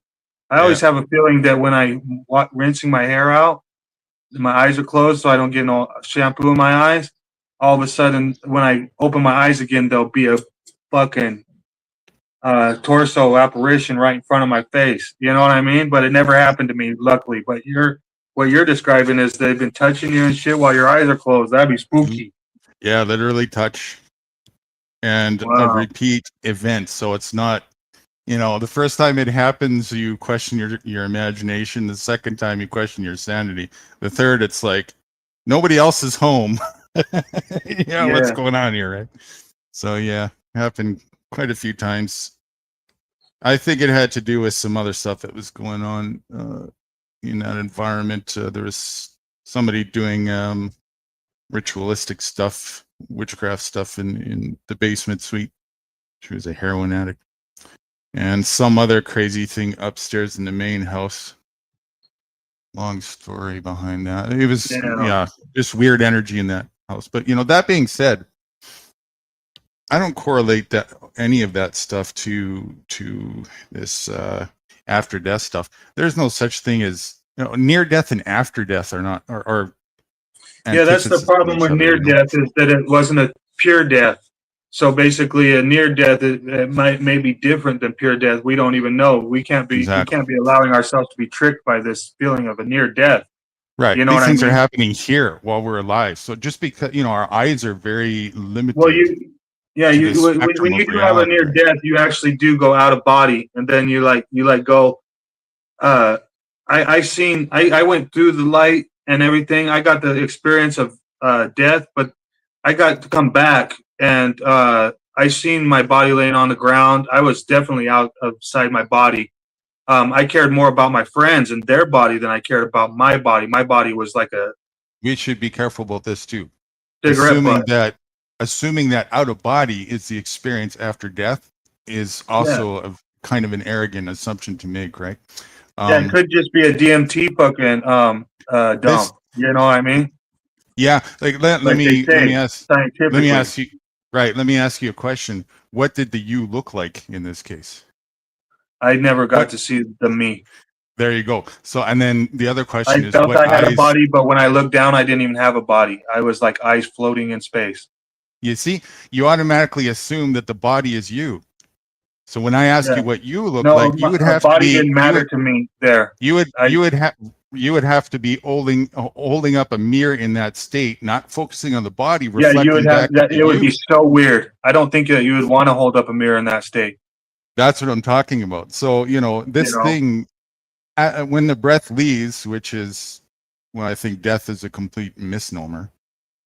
Any assumption from an experience here like these things through the physical body, through the brain, which is a physical thing that's attached to this reality here, is going to be the antithesis of that. The brain is not designed to experience that. It doesn't mean we can't, though, just not in that form,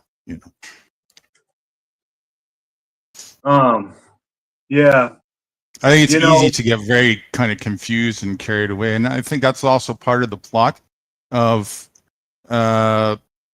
correlating and contorting religions and getting that intertwined with statism and government. Because now we can the reality of spirituality and the religion of spirituality. You know what I mean? Of course, but it's we describe it as religion because we need we need our religions observed to the point where you're respecting mine and I'm respecting yours. But other than that, we don't need the term religion. Our religion is our spiritual fucking happenings that we are allowed to believe in. And then there's also the teachings that people try to, like the Christians try to teach their way and the Muslims try to teach their way. But and all these actual spiritual actions are happening in between all these weird teachings, which does throw things off. Sure. Those things are conversable and even demonstratable and experienceable, which is where the meat is.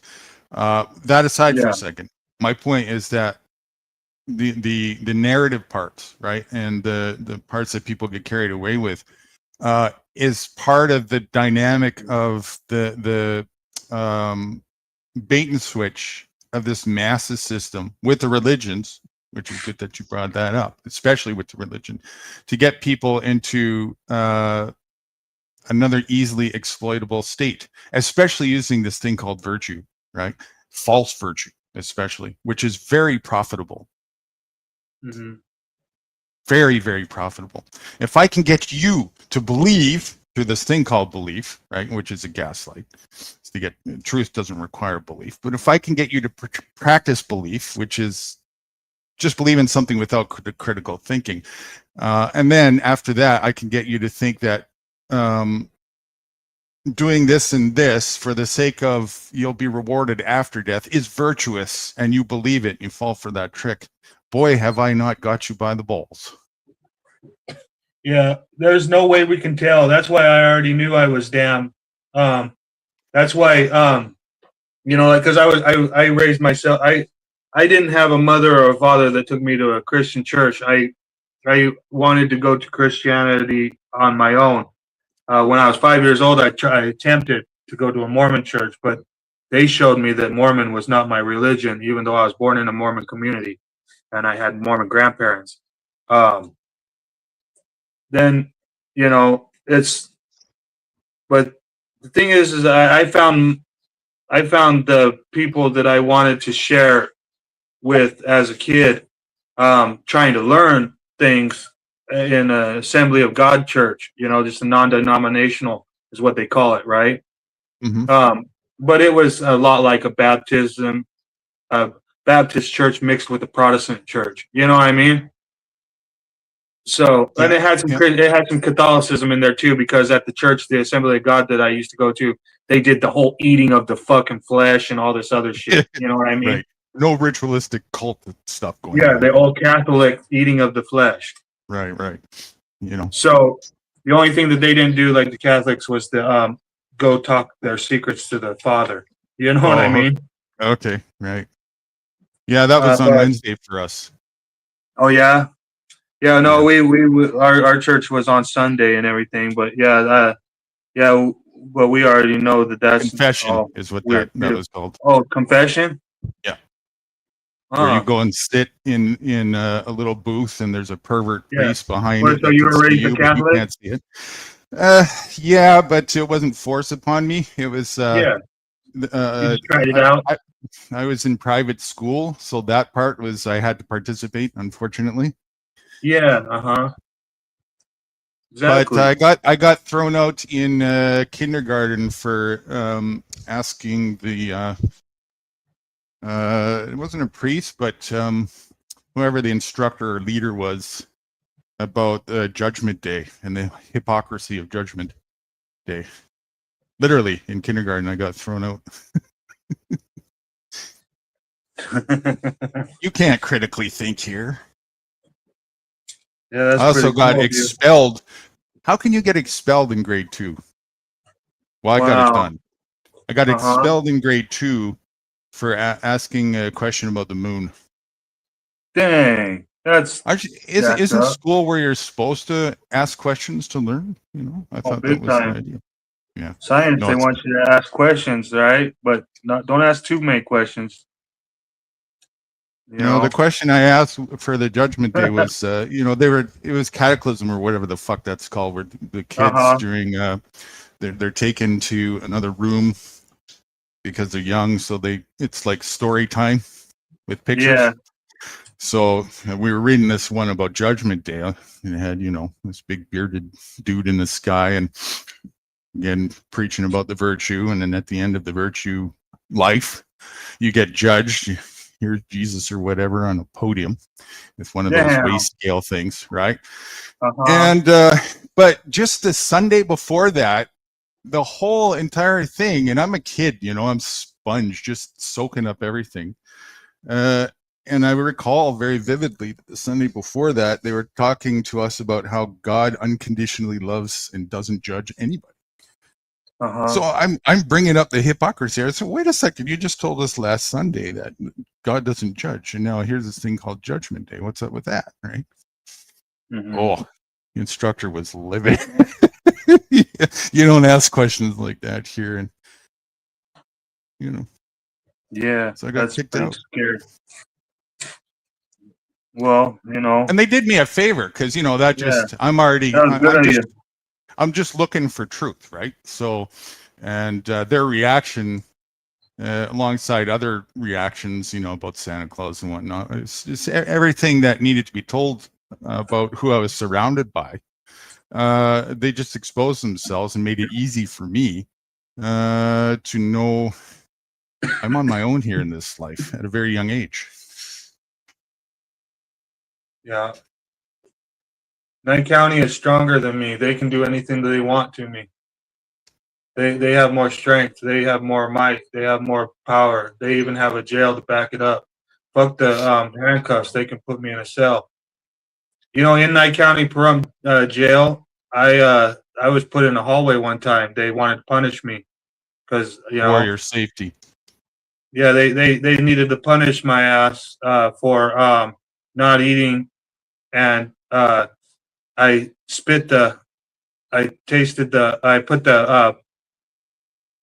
put the potatoes in my mouth and then didn't want it no more, so I spit it out onto the tray again and then put the tray by the door. And they basically punished me for not eating and for spitting on the tray. It's like, I didn't spit on the tray. I put the fucking potatoes back on the tray. But they put me in the holding cell down in the hallway, and the only people that weren't cops that passed the door were trustees. And the trustees couldn't say anything about what was happening to me. And they turned my water off. What had happened was they basically took me to jail for a manufactured reason. One of the deputies, they put a TPO on me and then said that even got a witness to say that I was heard yelling at the deputy. And then they came and arrested me and then took me to the jail. And then they took me out of my clothes and put me into their clothes. And then I flushed their clothes. And then they came to tell me that I was going to get charged with a year for flushing those jail clothes for destruction of county property. And I told them, no, fuck no. You did not. I did not destruct county property. You took me out of my clothes and put me into your clothes. And they became my clothes when you put them on me. And I did what I fucking wanted to do with my fucking clothes.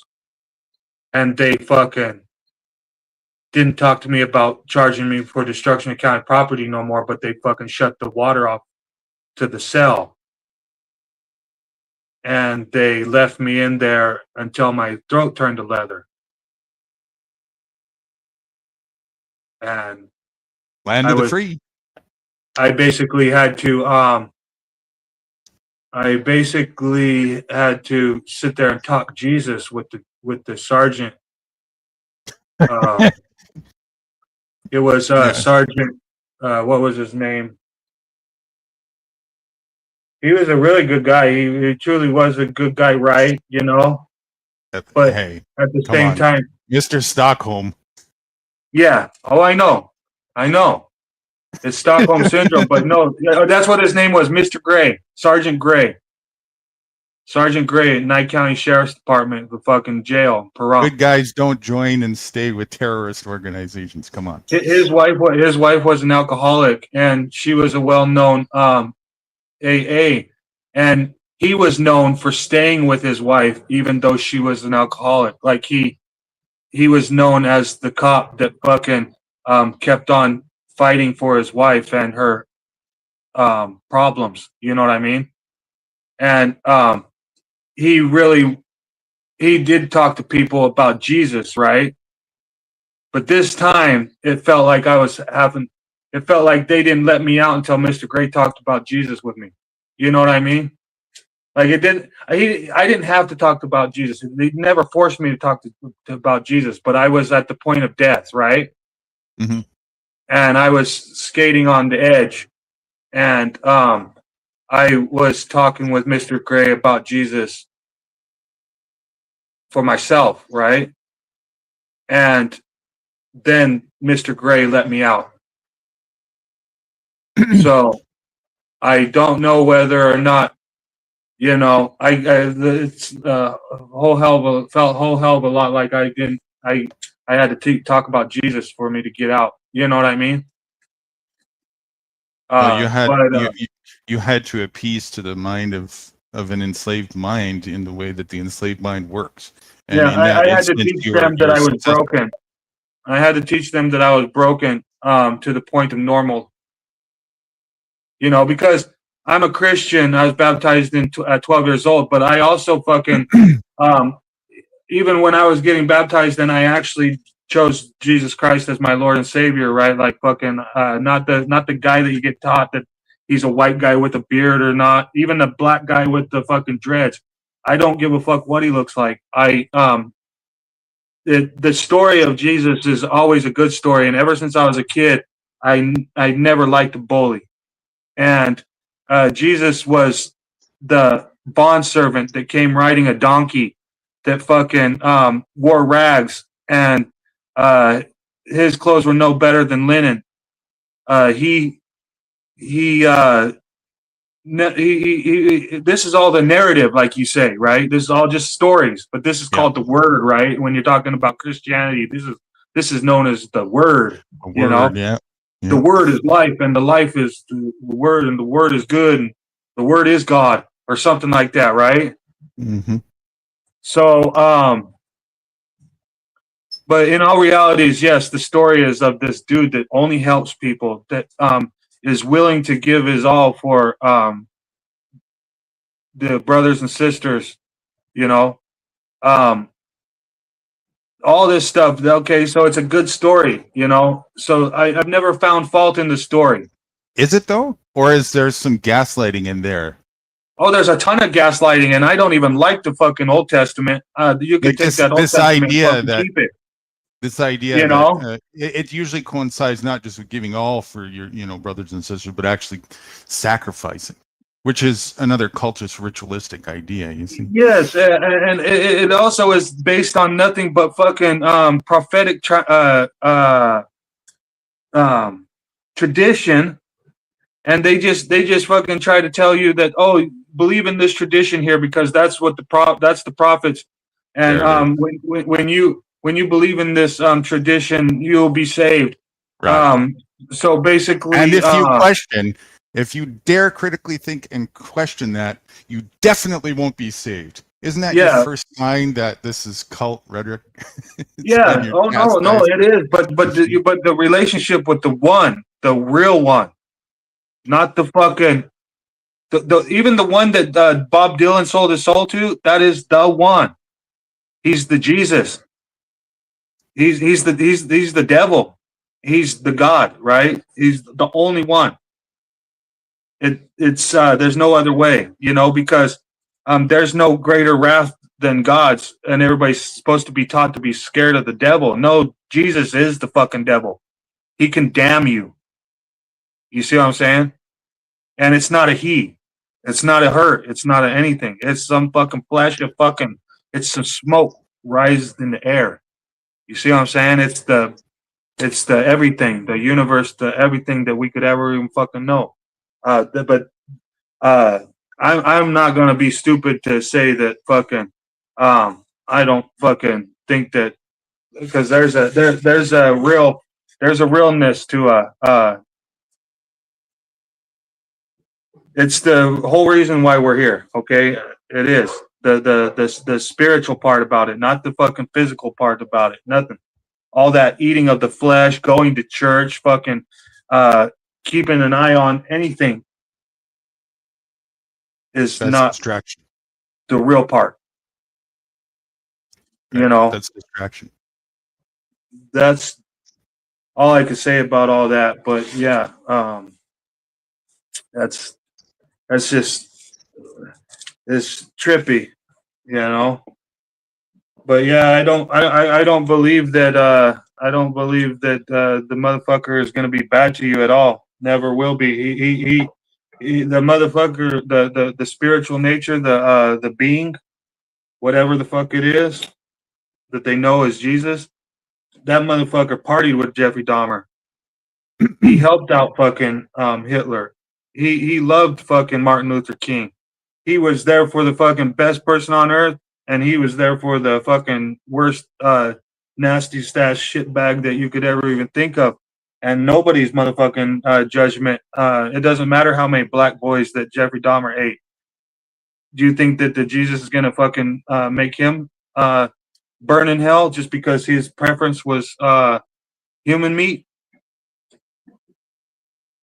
Ain't gonna happen. I don't believe in Judgment Day. Yeah, there can't be a judgment because what are you? Who are? I'm not Why you, would, and you're not if there me. was, why wouldn't it happen here where it matters? You know, like, Yeah. you know, you No, get free reign here. If I any want to cut judgment your you head try to off, put or you on want to me, cut mine off, we can, right? Or squish like another bug. I tried to flee because I had a feeling that Night County was going to try to put me on the ground and pump medicine into me and fucking kill me, right? But that could happen to me anywhere I go. But I'm just trying to fucking protect myself. I'm trying to defend myself. I'm trying to live another day. You see what I'm saying? Yeah. But it could happen. This death shit or anything. What they wanted to do to me could be happening to me by another party or something. But what I'm trying to say, I was trying to say something about the fucking no judgment. But yeah. So I don't know. Sorry, I lost my fucking. Oh man, That's all right. I You got probably I got flustered there for a second because the I don't believe in judgment either. There's it's an obvious gaslight. It doesn't take the much God. critical. Either the God is omni or he's not. You see what I'm saying? Yeah, that would be quite a setup, right? Here you are, you have free reign to do what you're gonna do, and then I'm gonna judge you at the end of it and damn you, but apparently you're a sinner by my creation, but I'm yeah, but then flawless. all of a sudden, also, he's here to save everybody. You know what I mean? Right. Through the sacrifice of him, me, my son, who is me, while I'm alive, but I'm immortal. But then they go ahead and try to throw in the part where you're supposed to believe in him for that to happen to you. Yeah.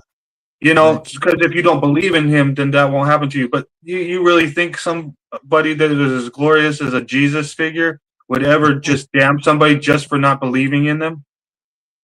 Right. That would be an ego. That would be an ego that a Jesus figure could not even obtain. Why? And why would none of us mere mortals can even comprehend the level of forgiving that Jesus is. You see what I'm saying? Why would well, I think that entity that you're referring to is beyond any of forgiveness is a man brain concept. You know, it's beyond all of that. It would be the closest thing to unconditional as you could get, right? That's the point. So judgment would be the opposite of that. And why would this entity that is knowing everything, because I'm liking the citizens. I'm liking the citizens broadcasting. It's all power of everything. Why would it need to test you so that it can judge you when it knows exactly what you're going to do before you were even born? Exactly. Makes no sense. He put us here. He put us here for a reason, supposedly. But then all of a sudden, we're going to get damned for what he put us here for. Right. I need to test you because I don't know what you're going to do, but I know everything. Yeah. So somewhere there's a flaw there, and it's not in the spirit. It's in the sounds like guessing. man's thinking to me. Yes, it sounds like man's thinking. That's where the flaw is. That's exactly where the flaw is. You know. Yeah.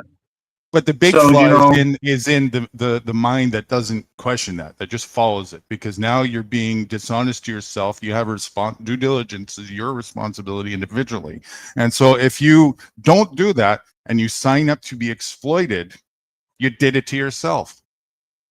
Well, they taught me otherwise. It doesn't matter. Now you're making excuses. Nature doesn't forgive your opinions. It doesn't even forgive a baby if it inadvertently and naively, and I hate using this as an example because it's not nice, but it's just a reality check. If a baby puts scissors in a light socket, it doesn't say your naivety gives you forgiveness. It doesn't work that way. We are responsible to know better ourselves.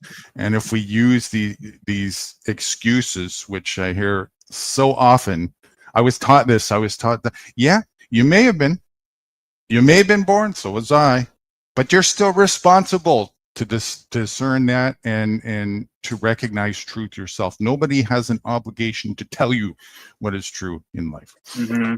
Nor does anybody have an obligation for another person's well-being or not. At the same time, an intelligent being tries to do better every Yes, day sir. than they did yesterday, and they And always are trying to do better for others than and not try yes, to harm. yes, and there's intelligence and cooperation, and that's where Uh, people should listen to what I just said and not get it wrong. Just yeah, because we can sit there and fight, or sit there and beat each other up, or sit there and murder each other, whatever, doesn't mean it's intelligent, wise to do so. yeah. New guru, the Citizens Broadcasting Cooperative. He said, "I put a key in a socket once." You know what I mean? Like, oh God. And then he had a couple other cool comments up here. So he says, "Life is suffering," and then he says, "Or for eating a scallop," because we were talking about what we could be damned for or whatever. I think something around in that area. Yeah. Yeah, our conversation. Yeah, the Citizens Broadcasting Cooperative is following it. It's funny. He's cool. He's a Canadian also. He's pretty cool.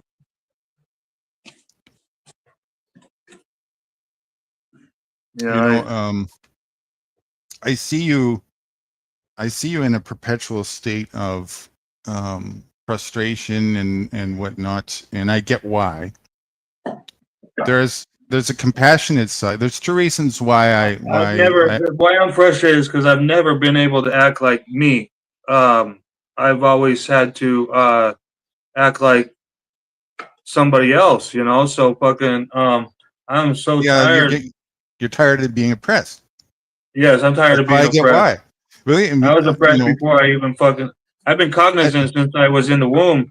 I don't think there's anything I've been suicidal since I was 3 years old. I'm diagnosed chronic. You know what I mean? I don't think there's anything I'll be able to relate to with you more than the oppression part. Definitely a huge common ground there. So I have compassion there, and I also, on the same token, see that there is an aspect with you and Christopher and some other people of some critical thinking, but still being caught up in some of the gaslight still. And so I that's the other reason why I stick around. I put insights out to help further uplift the like, if you could just see some of the perspectives. If Christopher Real could just go outside of his house, get on his motorcycle, and ride it down the street as many times as he wants for as long as he lives, he would never have to mention any of this. But instead, Christopher Real tries to use his life the way he wants to, and some cop shows up, not only fucking throws him on the ground, but fucking steals his bike too. He never got his motorcycle back, but he also wasn't convicted of anything. There's a big right, which is a good thing. There's a big aspect of liberation that comes with understanding the perspectives that I put forth, and that it's basically we want to live in our area, but dude, we can't live in our area because these shitbags calling themselves the United States of America keeps on coming and rubbing up against us all wrong. Let me tell you something. If you don't get the perspectives of the reality checks fully right in your own mind, it doesn't matter where you live. You're going to feel a sense of oppression anyways. You're going to feel squashed, and that's self oppression now. You got to liberate yourself fully first, and then wherever you go, there's a sense of freedom that comes along with that. You got to get yourself fully right. That's the number one priority. Mm-hmm. Other people, if they're going to stay stuck in their mind,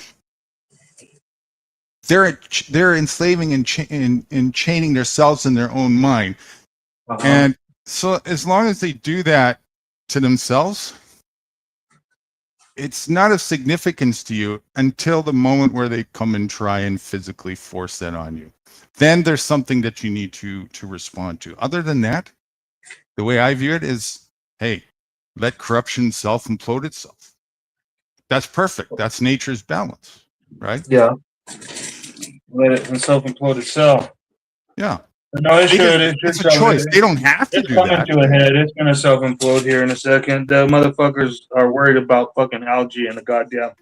No kidding. Yeah, so it already is in that sense, right? Like these people are not living in a free. Yeah, they're not. They're, in their minds, the way they live, they're not living. They're living in a synthetic delusion bubble, where they're if they have to act like that, right, and live the way they're living and act this way, they're doing that because they're not free in their mind. They're already in torment. Only a tormented soul wants to, abuse and oppress and torment other people. They're in hell. Yeah, they're part of a secret society. They're in heaven. Well, if you know about it, it's not that secret. The people in the secret society, they get to do what they want. So they can eat babies and fucking rape women. When they're rich, they can get away with it.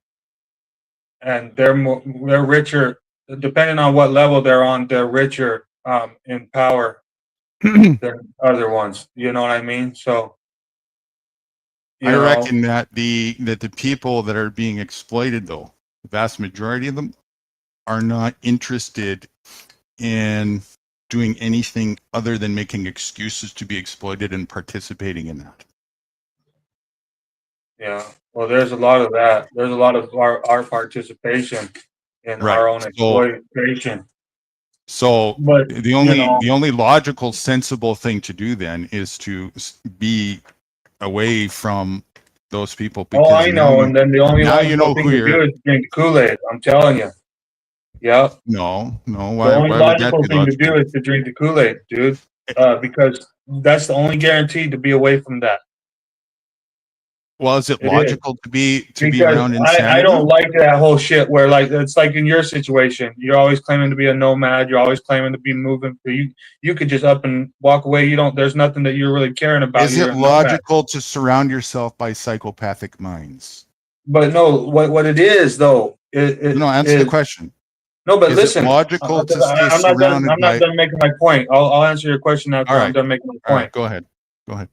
My point, you might have already strayed me away from my point, by the way. But go ahead. I'm trying to say something about you're always trying to say that you're out there. Nothing's bothering you right now, and if anything bothers you, you could just move. Well, so you're basically in the same well as I am. Is where when I go for like 4 or 5 years without getting fucking fucked with by the government, and then have to be fucked with by the government for 3 or 4 or 5 years, and then fucking I go another maybe 8 years without getting fucked with by the government. Then I get fucked with by the government for another 3 or 4 or 5 years. You know what I mean? It's different for me. Yeah. Well, because I don't have any dependency on Mass's system. If I'm involved in Mass's I don't use Mass's system for nothing either. But I have dependencies when it comes to my family. My family is there. My family's there. They all. Yeah, I don't have that either. They all watch NFL and they all fucking celebrate Christmas. Right. I don't have any of that. Hey, what's the matter, you? Hey, Jeff X Biggs.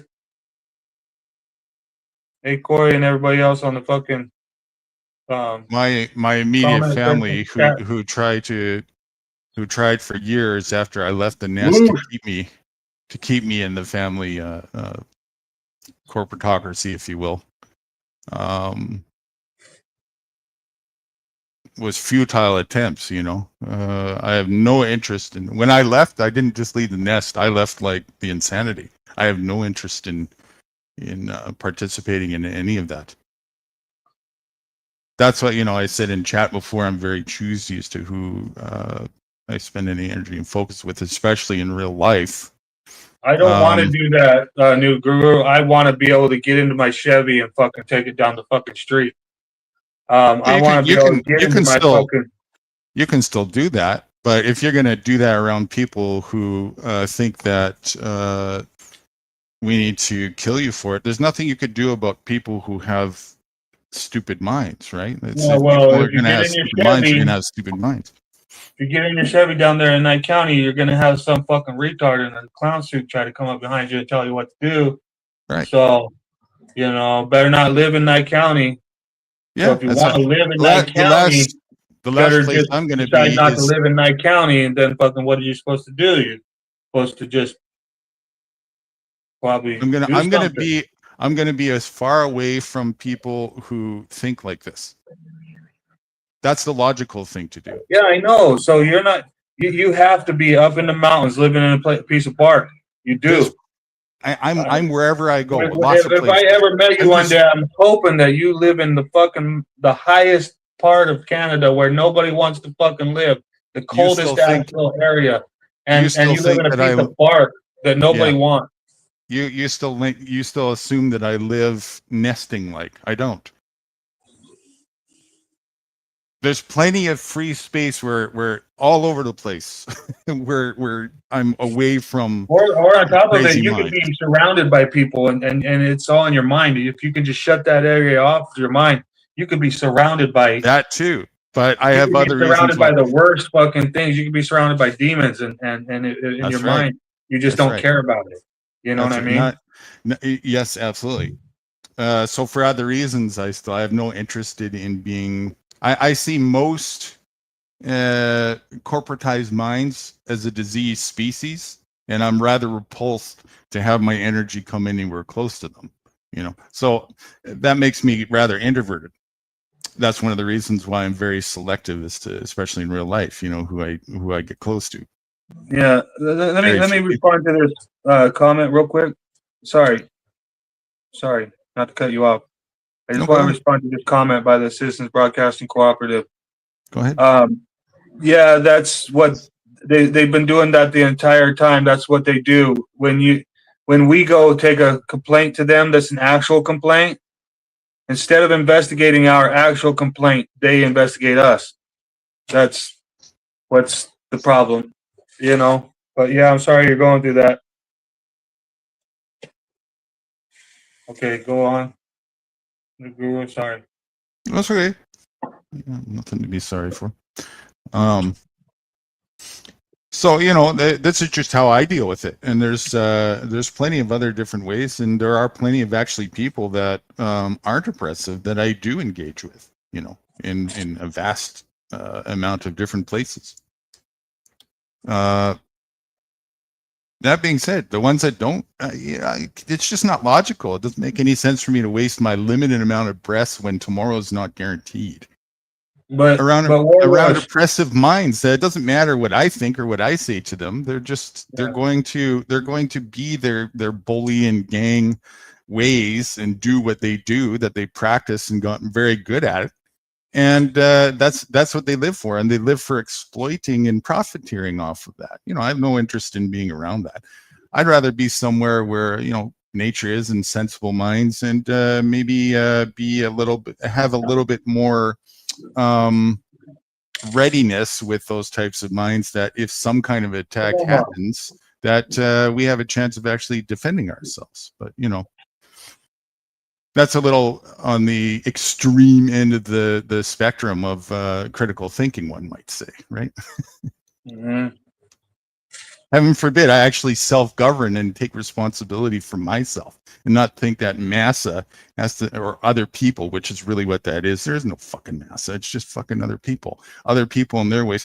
If I want them to change in their ways, in their little hive, and just all of a sudden think that they're my servant, well, I'm massa now. I'm oppressive.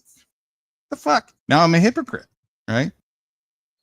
By the way, this word that you used earlier, you had it right as far as labeling goes when you labeled the people you're referring to in jail, trustees, and even public trustees.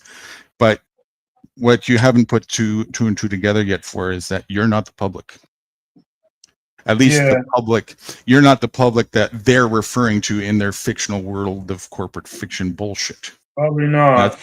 That's another gaslight that people, they assume that to serve and protect, they never ask who.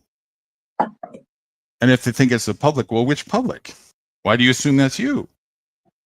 Yeah, we're supposed to be the public. You Well, know? again, supposed to has no basis in reality. And who told you that? And Oh, what are I the know, facts? but in your reality, there's no room for me in your reality, new guru. No. This isn't about my I have to reality. drink This is Kool-Aid in about your how it works reality. in.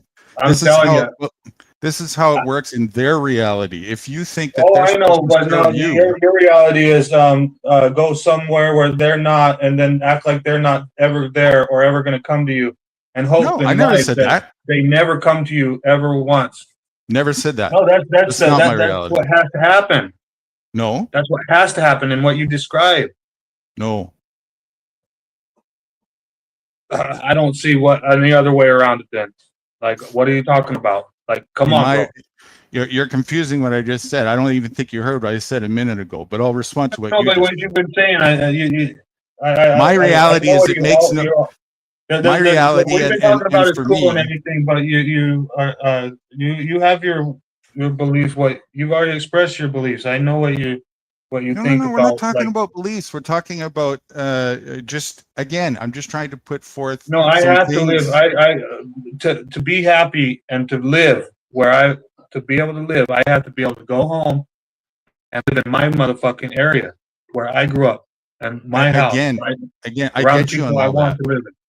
I get you on all that. That being said, okay, I'm just bringing forth more understanding for you to have so that you got a better chance of not getting entangled in their web of fictional bullshit. That's what I was referencing as far as the trustee thing goes. Because I heard you guys say that earlier. You guys think that they're public trustees. They are public trustees, but you're not the public. Yeah, I know that's what you're saying. I know, and we're not. They think that they're the public, but they're not the public. They coordinate and act and operate like they're the public. They operate like they're trying to serve you, but they're actually serving themselves because they think that they're the public. They actually don't. I mean, they're called the first responders. Those are the real public. Yeah. There is a gaslight, but the people actually tell themselves that they're their servants more than they'll actually use that as a gaslight. How many times have you seen one of them either cop watching videos or whatever, and you say you're working for me right now? No, I'm working for the county, and then the individual assumes that the county is the people. That's not the people. That's a corporation. Yeah, the individual that's saying that you're working for me right now, the one that says I'm not working for you, I work for the county. Those are the ones. That's the one that is supposed to be working for the people, but thinks that they are the people. The supposed to be working for the people is the narrative that the person is telling themselves. Where is this basis coming from? That's where it's supposed to be. That's a lie. That's dishonest. What? Yeah, I believe that they're in a open, free society. Yes, that it's not a lie that they have to serve the people. No, they don't. Why would you? There is not even a question. No, because in a real, actual, free constitutional republic, there is no paying them to serve. So the only people that will serve are the people that fucking actually want to see their mother safe in their neighborhood. That's your idea of the way it No. That's the reality of humanity. You cannot live without it. You cannot live in a society without it. The way that they're choosing to act, right? Listen, there's a bunch of criminals listen to me for a second. in charge of our foundation. They're not even operating our foundation the way that they're supposed to. Okay. The way that they're choosing to act and coordinate and be is in contradiction to your belief. So that shows no, it was written before I was born. It's not my belief. No, it was written before I was born. Whatever you write is irrelevant. I can relate that when you throw a rock up, it's not going to come down. It doesn't change reality, does it? No, it does change reality. Your It does belief change has reality. no, it does not. Because it They're sets the ground for showing who you can go to every prison. single It time sets the they ground. oppress you that your It sets belief the ground does for not who goes count. to prison and who doesn't go to prison. Okay? Because, like in my case, they're supposed to go to prison. They actually committed crimes against me. Supposed to, I didn't again, commit has no crimes no against them. basis in reality, does it? They show you What do you time and mean? time again. No, but that's what I'm saying. They're operating it What- wrong. They're operating it wrong. So it's That's easy your for you to say opinion. that. That's Right your now, it's so opinion. easy for you to say this. That's That's your why it's opinion harder that to it's do what I'm wrong. doing. That's why it's so hard. It's very hard. It's very hard to do to set the. It's so hard to create a correct record, but Whether it's easy something to is fucking just beat whether somebody out of the record. whether something is wrong or not is an opinion, which again has no basis in reality. You can say if I do this, it's wrong, No, but I if can you still touch do it. me in the face, you're wrong. If you touch You me in can the say face, that, but I can still I'm do going to it, right? defend the fuck out of myself against you. That's right. And that's reality. So the opinion, whether it's Yeah. wrong or not, it's just that an opinion. It doesn't have.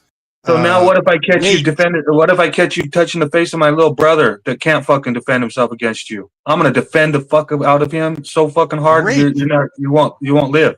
Great, as you should. So then, why don't we need government then? You just No. said right there. That's No, why. because government is That's your set. job.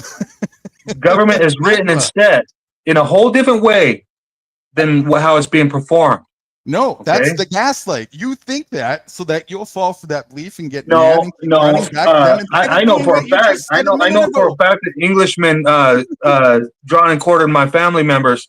So it's about high time that some Englishmen start getting drawn and quartered right in front of the whole world, so that everybody knows what can happen to you if you break the fucking law. Listen. You're going to continue with that way of thinking. You're going to continue to have this loop and put a smile on those people's faces that you think. Yeah, but at the same time, I know, because you're not going to do anything about it. Nothing to do with me. Nothing to. No. It has everything mind. to do with you. It has everything to do with me. It's those has everything to do with people's all of us. minds, dude. They think the way that they think. They're going to think the way that they're thinking. That's just the way it is. You get to think how you want to think. But it's always guys like you that are in perfect, healthy form that can take care of themselves and say that they live out in the fucking away from everybody and are doing so good that talk like what you're talking like. Because if you were a fucking 5'3" grandmother that was like in her 70s and you had like some grandchildren to protect and shit, you would be wishing that there was some dudes that were there to protect you, or even be there to maybe protect you. No. You're not getting me. You're not getting me. If they were honorable. So if you hang the dishonorable, people will not even want to join that shit. If you hung the dishonorable, people would not even want to join the. In my opinion, you being a part of the system is dishonorable, so you should be hung too. How do you like that? What is it? In my opinion, because dishonor is based on opinions, right? In my opinion, you're just as dishonorable as Massa because you participate and advocate for Massa's system a lot blindly. So not even. Because Massa's system is what's going on right now, but it's not supposed to be. This is not what I'm talking about. This is not what I'm talking about. What you're describing is not what I'm talking about. No, it's not based on opinion. It's based on law. It's based on crime. It's based on fucking. Who's the arbiter? Who's got the authority on what a crime is or not? Squish another bug, okay? Oh, there's 3 to 5 preponderances that can easily be determined that you've committed a crime, an actual crime. So now you're an advocate in order to enforce. I've always been a fucking advocation for that. No. In order you commit a crime against me, you should be punished. Punished? If I commit a crime against you, I should fucking be punished.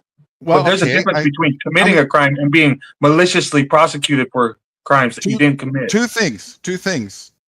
Like he who cast who is without sin casts the first stone. And how many crimes have you committed? Define crime.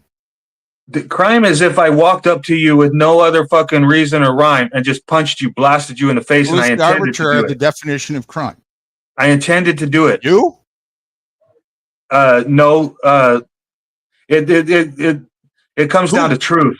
It comes down to truth. Who is the arbiter of truth? Truth. That truth. Who is? Truth is who truth is. Truth isn't a person. Truth speaks for itself. So who's the arbiter Truth, of that? truth can be no other thing, dude. Truth Who's the can't be arbiter of that? Who's the arbiter? truth cannot be misformed into untruth. You can deflect the question all you want, and it's not going to change. What do Who's you the mean? arbiter? Who's the arbiter? Me of and the truth? you, me and you. If I punch you in the fucking Right. nose, So it becomes an opinion, doesn't it? if I punched you in the nose, are you gonna just love it? No. You might. No, You should. I wouldn't You love better. it. You know, you damn well better love it if I fucking hauled off and just blasted you intentionally in the nose. You should eat that fucking punch and be like, "Thank you, sir. Can I have another?" Seriously, dude. Otherwise, you're gonna say, "Hey, bro, you need to stop that," Some or people you're gonna would love it. fucking move to stop me. Some crazy masochist would beg for that. You're gonna move to Just like stop they- me Just like because they you do believe in when- law. Because you just believe like in they law. do. Just like they do when they believe in masses legal system in monetary world. If you move to is stop all- me after I I punch think- you in the face, willingly, knowingly, and fucking with intent, you believe in the law.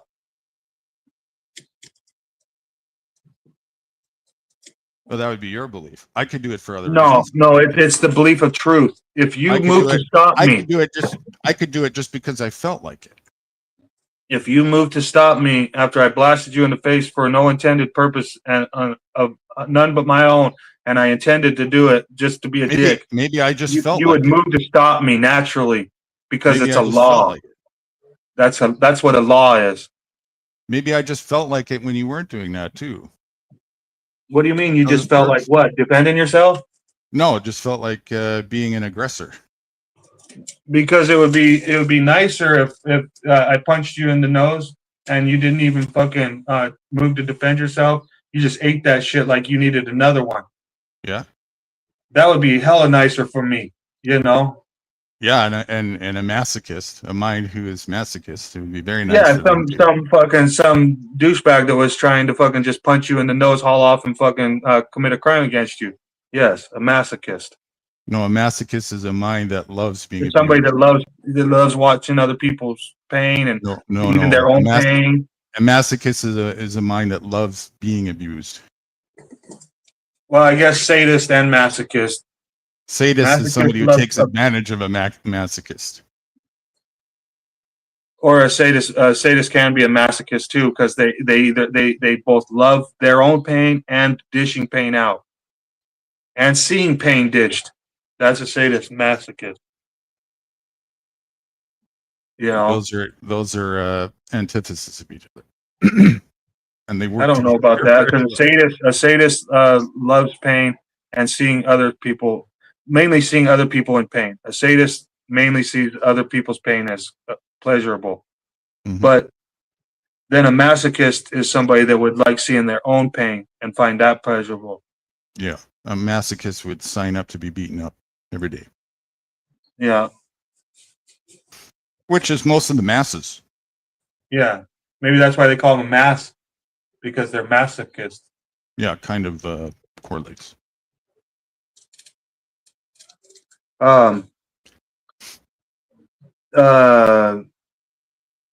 Yeah, it seems very counterproductive to sit there and defend the Constitution and everything when we can obviously see that nobody in the United States is honoring the Constitution to the point of futileness. But it's I recognize it beyond what we can comprehend, what we can see today. I recognize it beyond that. It's not what we can see today. It's what it should be, and it'll always be what it should be. And because what it should be is right, not wrong. Mary, can I add something to that? But whatever you want. Okay. Sorry, If, I was trying to say something, but go ahead. Oh, I'm sorry, I got a bit of a lag. No, I don't it's wanna all right, interrupt. bro. It's all right. I'm stupid okay. as fuck, anyways. I don't give a fuck about myself. No, you're not, man. Don't. Oh tell man, well, you don't even understand. You have no clue. Well, stupid is relative, and so is intelligent, right? So what are we comparing or ourselves to? something. Yeah, I'm I, I, re- fucking. I reckon it's a competitive outlook anyway, and that's futile. What's the point of that, right? Yeah, No it's point of futile. if Futile we is are stupidity. if we are going to cooperate, then your advantage is mine, and vice versa, right? Those who continue in futileness are have to be stupid. It's lunacy. You don't continue with futileness. But you're sitting here telling me that everything's futile, which is I agree, but I'm gonna continue, because I can critically think. So I'm gonna sit here in my critical thinking and know that I shouldn't continue, but I'm going to continue because I already know that there is a better way, and that way is written down on paper for us to remember, but nobody seems to want to remember it. You're actively even trying to say you shouldn't even remember it. You should just live normal without it and just let the chips fall where they lay. You're going to have to do that anyways. Yeah, at the end of the day, we probably will have to do that anyways, but at least I fucking tried. That's pretty arrogant to think you have much, reign otherwise in this place. I mean, look how big the existence is, right? You have a tiny little fraction say for the moment that you This have place breath is so in a small. little place where you happen to be at a given time. That's it. This world, this Earth is so fucking tiny. It's way tinier than they tell us it is. The ice wall is probably not even that far out as they show Well, it. it's still much bigger than you, and there's still a lot more people than just you. Yeah, it is. It's pretty big. It's pretty big. Did you follow did you follow the Alaskan Bush people and then fucking follow Matt Brown, the one that recently killed himself? Nope. No idea what you're talking There's these about. Alaskan Bush people on the Discovery Channel back in the day. I think it started somewhere just after the 90s, like 99, 2000, 2001, somewhere. Maybe it even started even more than that. Might have been like, well, no, it was like 2002, probably. Somewhere in there. 2002, 2004. Alaskan Bush people. It's a pretty old show, relatively. I mean, shit. Pretty damn old show. But it went through its cycles. Everybody loved it. And then there was a bunch of haters that talked shit about the Browns. Like, well, they just going to move out to the middle of Alaska and just start putting trash everywhere. Yeah, they do have a right to life. And that doesn't, your fucking little feelings about their trash. Well, and this is the thing. Not. People who critically think and think for themselves don't care whether other people think they have a right to do that. Oh, I know. These They guys just had do a it fucking anyway. whole Discovery Channel TV show, so they were highly criticized. And criticism is what we're supposed to be giving to things. Yeah, they were highly criticized and shit, and they went through different things. But anyways, their show broke up after a while. The criticism got too deep. The family didn't want to do it. The family was dying. There was like the dad died, and some other shit. The family decided they didn't want to do it no more. But Matt Brown, the oldest brother, he started making YouTube videos. Bear Brown, I think he's the youngest brother. He had some YouTube videos going too, but not as popular as Matt Brown, which is the oldest brother. But Matt Brown was the fucking black sheep. He was always on drugs and alcohol, so the family always had to like try to kick him to the curb. And a lot of that is for fucking the show of like the human, like humans don't want to. They want to. It's almost like spanking your child. If you don't spank your child, the other humans think that you're a bad parent. But if you spank your child too much, some of the other parents are going to think you're a bad parent. You know what I mean? So basically, you better not spank your child because it's easier to be damned if you don't than damned if you do. You know what I mean? So, basically, they basically kept on kicking their son, the oldest son, really the baddest ass one in their whole entire family, like the one that was more real, the one that was living less for like everybody else's fucking shit, but he would still be there for his family, but his family was actually the ones that was like, you're on alcohol and drugs, you have to go live over there. You know what I mean? So basically he was raised to be this good boy, but still enjoyed his whiskey and his fucking Cristal, and then so he was shunned away from his family. His family didn't fucking love him. He's still being a really good boy. Like every time he says a cuss word, he's like, sorry, I'm not supposed to, pardon my French, I'm not supposed to talk like that, but this time is really what do you call it, hectic or something, stressful. So, he was always saying sorry for cussing and always saying sorry for getting drunk and high. And it was just like pathetic, like, oh man, I wish his mind could just like stay out of that. Yeah, But what's he the ended up definition killing of good himself. boy? A good boy to the Howard Obedient? County Observer. What? Obedient? Yes, the good boy to the normies, the ones that fucking go to fucking school and strive for a straight A, and then they try to be. They even try to be valedictorian, and then they graduate high school and they want to go off to college, and they're living for the dreams of their family. Yeah. Huh? Back to that fake virtue shit. Oh, I know, but yeah. So yeah, this guy Matt Brown, he actually killed himself like this year, like a couple months ago, like maybe even a couple weeks ago, But he was my age and everything. I like that motherfucker. I watched him on YouTube and everything. I always tried to support him. There was a lot of people that always talked shit about him and always like fucking was like hella dirty dogging him. And he had everybody from fucking goody two shoes dogging him for being too druggy, and everything from druggies dogging him for being too goody two shoe. If he had a gun, everybody'd be wondering why he had a gun, and and if he didn't have a gun, they'd be like, "Oh yeah, you're a real Bush person. You don't even fucking have guns and shit." He was living in this world. So, but his only problem was he couldn't just allow himself. Like I'm the type of person that would be like, "Shit, motherfucker, I'm gonna get high." You know what I mean? But I don't use meth, which I could, but I didn't really like it. It was like my Ritalin when I was a kid. My Ritalin, yeah, it did make me focus, and it did make me get better grades and stuff. But that's not what I wanted. I was already on beyond those grades. I could have passed the GED when I was in like 5th grade. Maybe even 4th, maybe even 3rd. I got diagnosed with mental problems in 3rd grade, and I could probably have passed the GED when I was in 3rd grade. I didn't really give a fuck what those teachers were saying to me. And more importantly, I could tell that the teachers didn't even actually give a fuck what they were saying to me. They were not trying to fucking make me get good grades for me. They were trying to make me get good grades so they could look good on their fucking quota at the end of the fucking school year, and that they could be some good little public service agent fucking bitch that was a liar. That's what they really were doing with me. I could see it all. They were trying to teach me shit in science. I'm sitting here thinking, bitch, I know every fucking thing you know about science and then some. You don't even fucking try to talk to me about science, you squid cutting bitch. You see what I'm saying? I do.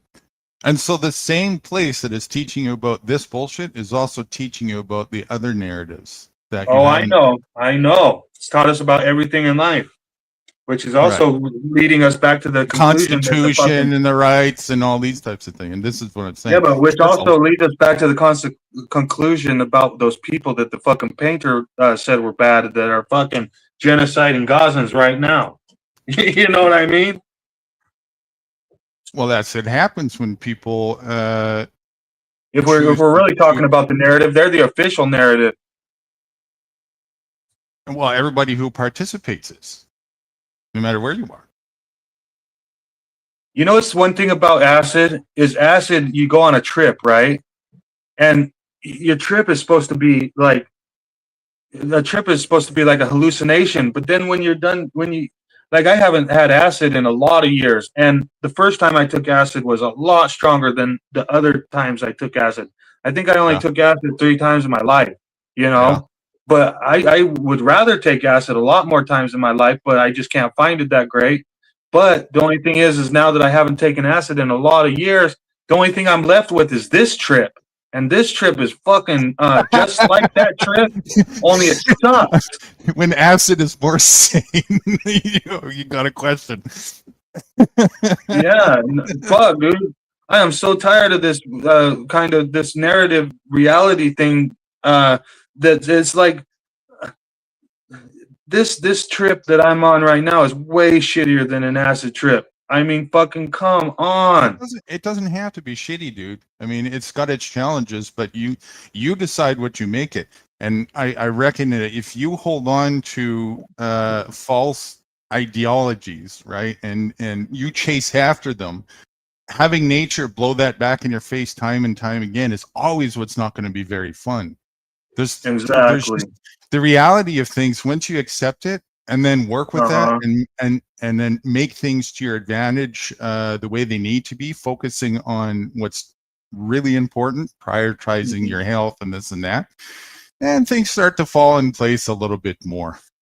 But when you get caught up in the distraction, man, then what you're gonna amplify what you focus on, and you're gonna project and reflect it back to you every single moment you have breath.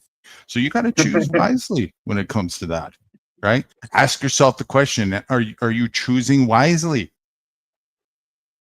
Oh man, I love all the choices I've made in my life. I was talking to Christopher Real last night about one regret, and I can't even remember what that one regret was, but I've never really had a regret. But when I was talking to Christopher Real last night on the phone, I was thinking about there is one regret I have, but I can't remember what it is now. I hope that Christopher Real fucking remembers, but maybe he won't. Maybe it's not even that important. But yeah, no, I don't regret much. I have a simple brain though too. I was blessed with like this ability to like really critically think, but at the same time, not really hold anything, you know. Yeah. Well, regret is holding something. That's nothing wise about that. Right? That's Yeah, I've never been like I never had an addictive personality. I never been able to hold anything like even. But actually, you do because you hold ideas of how this is what torments you, and this is why I see you in a state of torment a lot. Yeah, you hold well, an I've probably ideology been that just tormented my entire life by different various things, and now that I'm older, it's this conflict between my freedom about my yard and the government that's surrounding me. And that's in your brain, man. You know, you're holding on to this thing, this attachment to that, and it's you driving know you the nuts. Citizens Broadcasting Cooperative, New Guru, the Citizens Broadcasting Cooperative. When I first met him, man, me and him did not fucking get along at all. But he's highly intelligent, you know, and if he wants to argue with you, yep, you're going to be in for an argument because he's intelligent and you're intelligent. You see what I'm saying? And then fucking, but when I first met Citizen Broadcasting Cooperative, he used to tell me shit like, man, your fucking yard is a pigsty, you know? But I had to explain to him, like, yeah, this fucking public service agent's been coming over to my house for a number of years, fucking telling me when I'm going to clean my yard. So basically, it's become an art piece, and I can't even clean it no more because now it's just a statement. It's not even my yard no more. It's just a statement.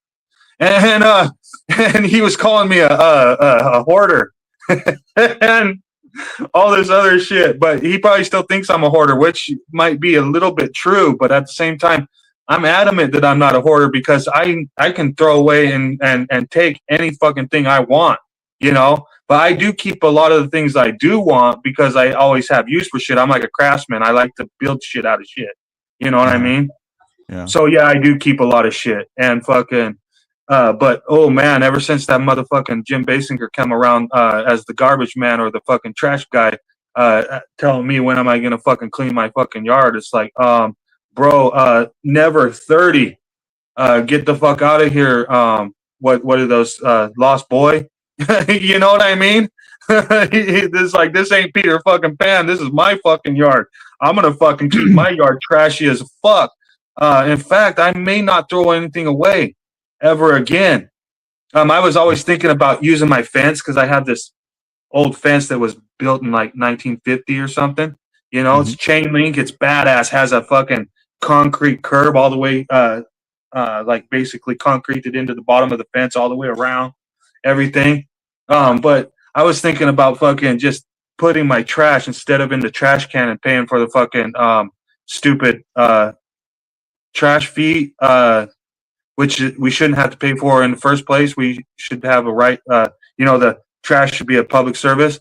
Well, anyways, fucking, I was thinking about just putting the trash right there in my yard and seeing if I could mound the trash up so high that I was walking on top of it at the level of the fence is high.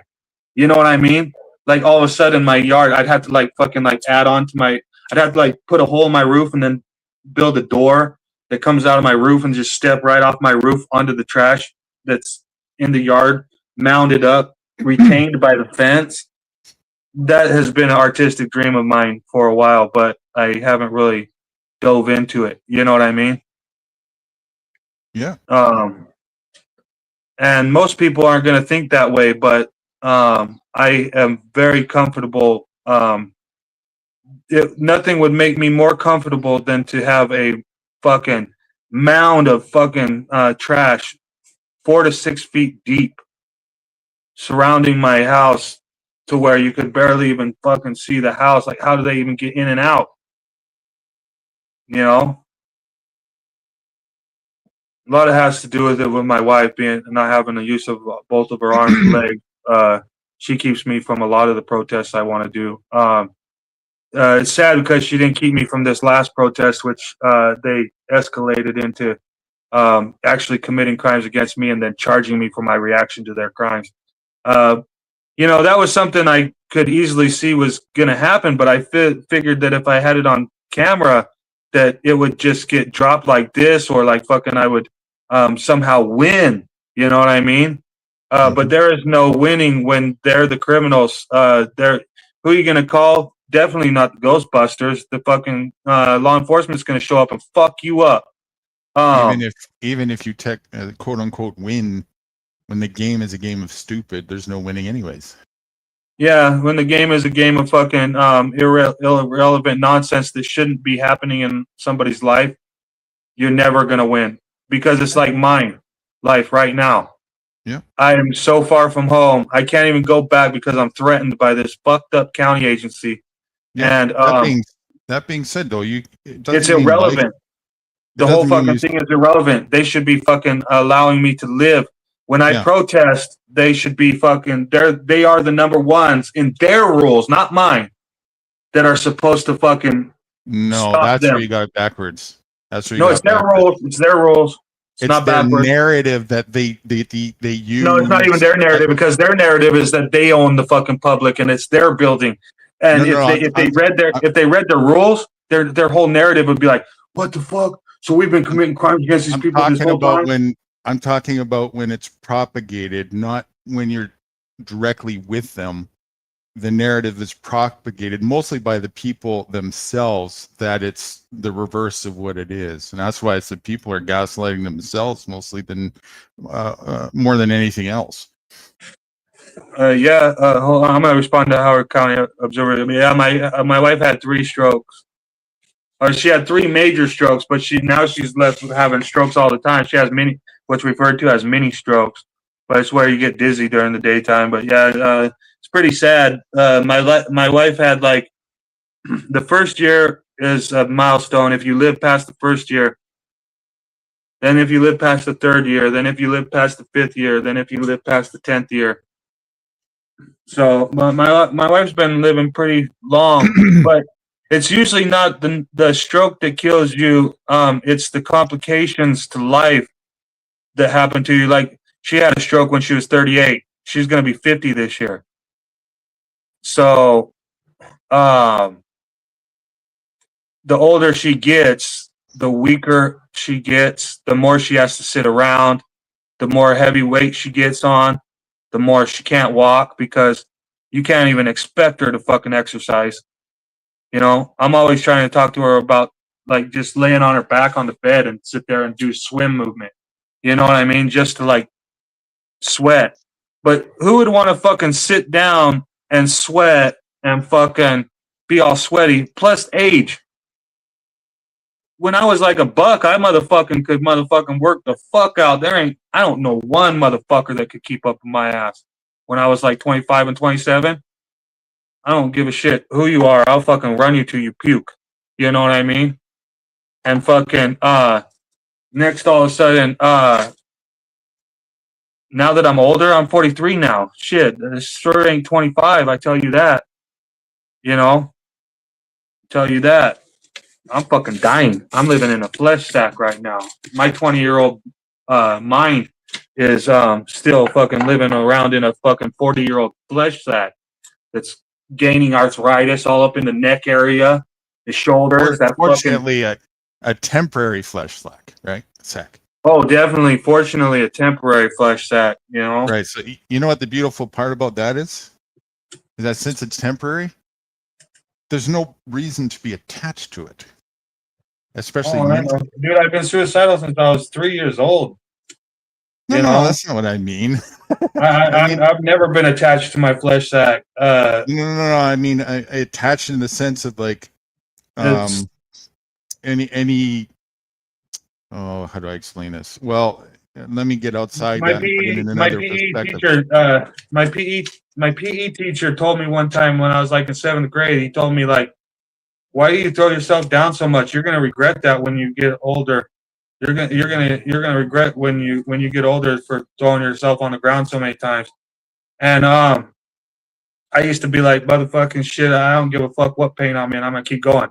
Which is the truth, because like I live in a constant pain, you know. I have like a level 7 pain right here in my neck, constantly all day long, every day. And that doesn't even include the torn out shoulders that I got from the cops and other things, you know. Uh, but the thing about it is so I am in pain right now, but I'm definitely going to keep on going. Actually, the pain sometimes it feels like it's not worth living in, but at the same time, it's like, oh yeah, fucking, you sent me here for this shit, didn't you?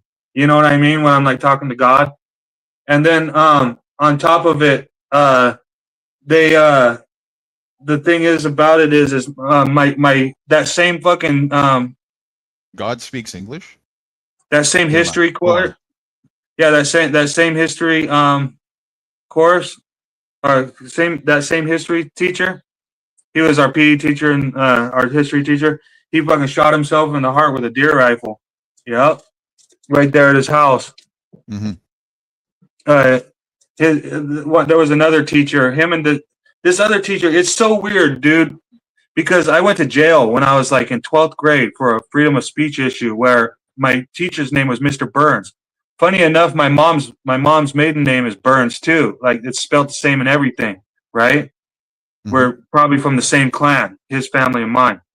Well, anyways, it's funnier than shit because not only under that tie, there's a fate, there's a tie of fate here, okay?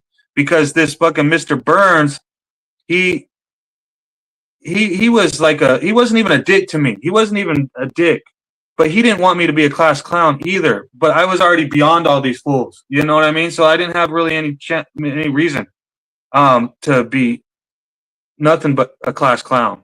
So the thing about it was he's sitting there trying to send me to the principal office to try to straighten my ass out. But he doesn't really dislike me, but I kind of like dislike him for being this guy that just always wants to, like, he doesn't understand me at all. He wants me to get all these good grades that I could easily fucking get.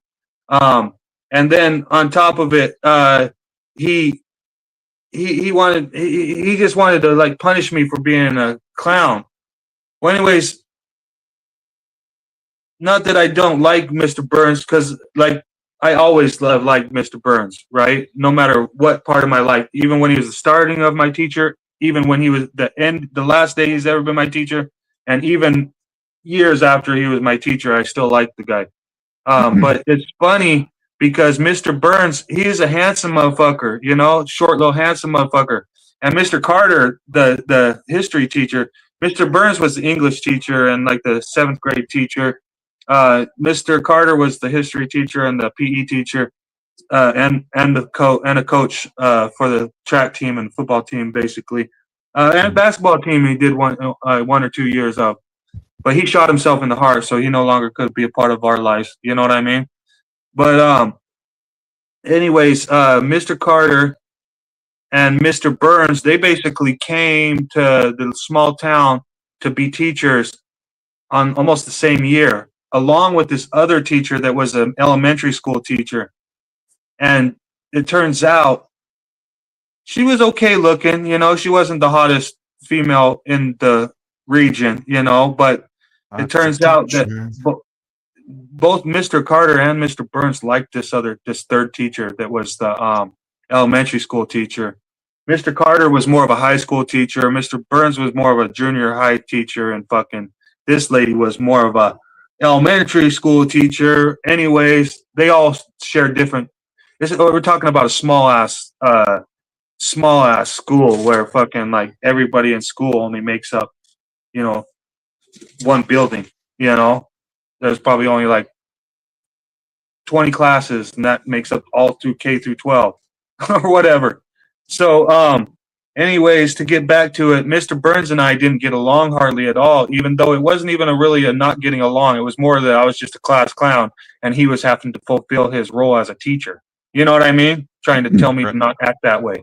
Well, anyways, it turns out Mr. Carter, he was actually cool as fuck. The history teacher, he liked me because I fucking basically knew everything that he was trying to teach already about history. You know what I mean? Like every time he was trying to teach history, I could just, you know, basically I already knew the story that he was about to teach that day, you know, Civil War, you know, Revolutionary, Vietnam.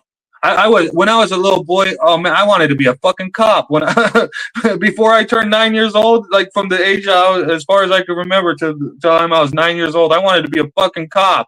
You know, I wanted to be in the military so fucking bad when I was a kid. I wanted to fly like F-16s, and then I wanted to be a Navy SEAL. You know what I mean? My entire life, basically, since I was a fucking little ass boy. When I was like 4 years old, I used to wrestle the dog, call him Randy Savage. I think I was the Hulk. I was tackling. I'd go running off the couch and fucking jump off the end of the couch and just land right on my fucking ass or my back, you know, not even giving a shit. I was just rough and tumble as shit. But so Mr. Carter, he was cool because he wasn't like all Strickler. He was not always trying to be strict. He was cool. Even though I knew a lot about history, I still got an F. You know what I mean? Because I didn't perform. But the thing about it is so me and Mr. Carter were pretty cool, but we also had our times. He was the one that fucking sent me to the class during PE. We were down at the baseball fields playing softball and for PE, and he sent me to the office for doing something. I can't remember what it fucking was, but I wasn't like following the rules or something. Like I can't remember what it was. It was like maybe I was cussing or something, or I was playing like I was heckling the baseball. Like I was in the crowd heckling the fucking baseball team. You know what I mean? That's like part of the fucking. That's like the most fun part about going to baseball field is heckling. You know. So, anyways, fucking unless you're playing the game. Next, all of a sudden,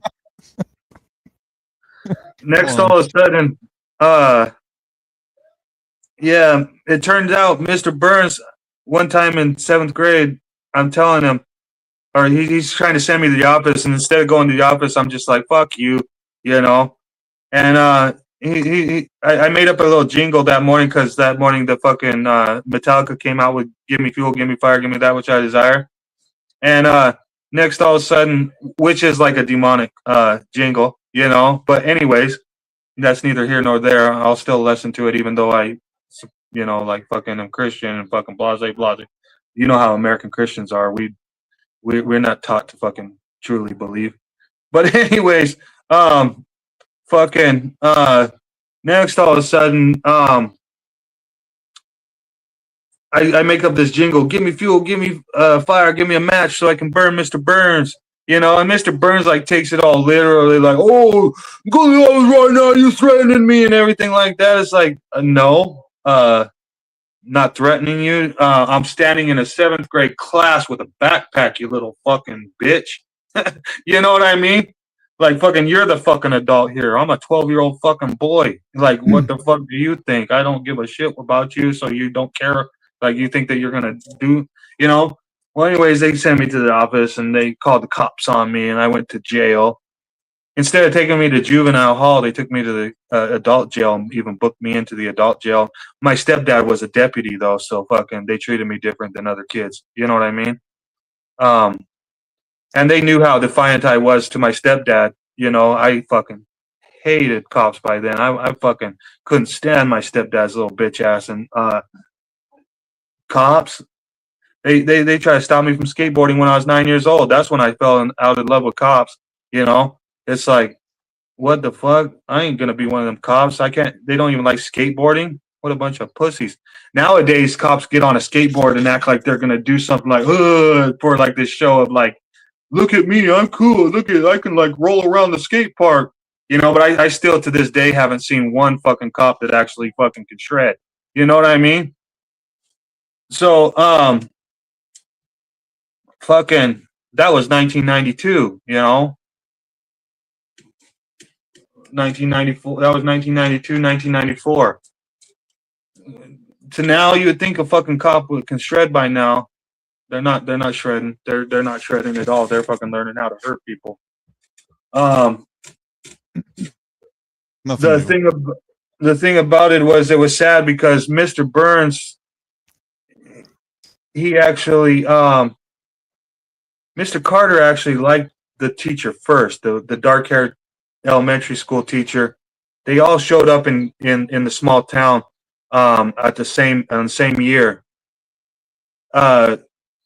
So they were all three new, you know, but Mr. Burns and Mr. Carter liked her, but Mr. Carter is a tall, handsome ass motherfucker with a goatee. Um, he was a tall, handsome ass motherfucker, brown hair, good ass motherfucking dude. And that young teacher had a reason to like Mr. Carter. Mr. Burns was awkward. He was a short, like 5'6", goofy, fucking nerdy looking dude, but he was a wrestler. You could tell he wrestled in high school. He was probably like 5'8". I say 5'6", but you know, he was probably 5'8". You know, his stocky ass wrestler. He was cool too. You know, he had his coolnesses. One of his coolnesses for Mr. Burns was he liked Iron Maiden. Iron Maiden was his favorite band, and so you could tell Mr. Burns was fucking cool. Only problem with him, he was handsome, but he wasn't as handsome as Mr. Carter. So that teacher chose Mr. Carter first, you know? And fucking Mr. Carter and her dated for a little while, but guess what? They broke up. And guess who that girl got with? That teacher. She got with Mr. Burns. You know? So they're all three living at the teacher's apartments, and he starts dating the other teacher, Mr. Carter, and then freaking they break up, and she goes with the other teacher that lives in the same fucking apartments. and Mr. Carter took himself into one of those stupid little ranky-dank teacher apartments down there in that fucking shithole town that wasn't even worth his life, and fucking shot himself in the heart. That's sad, huh? I was like, I think I was about 16 at the time. I was 17. Yeah, I was 17 at the time Mr. Carter shot himself in the heart. It was a day. It was not a school day. It might have been a school day. I think it was a Saturday. Matter of fact, it was around hunting time.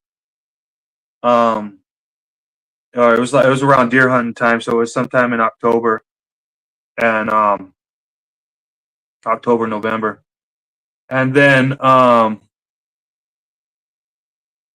top of that, yeah, it was weird because you know, when he shot himself with a 30-06 right there in the middle of town in his bedroom, in the small little teacher apartments that were basically like little manufactured school trailers that they manufactured into houses instead.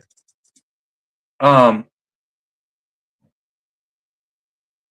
freaking the siren out there in the small town, they still have like the same 1950s volunteer fire department with the same air raid siren. And so basically the air raid siren ran off that day, and it turned out it was Mr. Carter shot himself in the heart. You know, because when the air raid siren goes off, then everybody's wondering like, what the fuck? Because one long siren is a fire. Two long sirens is ambulance. So yeah, it was an ambulance call that day, and it turned out it was Mr. Carter. You know, pretty sad. You know, but you know, it's funny because everybody in school knows how much shit I gave the teachers. I totally gave the teachers hella shit. It wasn't bad. I'm not gonna say it was bad of me because like I never did anything malicious to anybody, but swipe the pages right off my desk. You know, not care about what anybody thought. Let me go. Un momento, por favor. We would have been good buddies.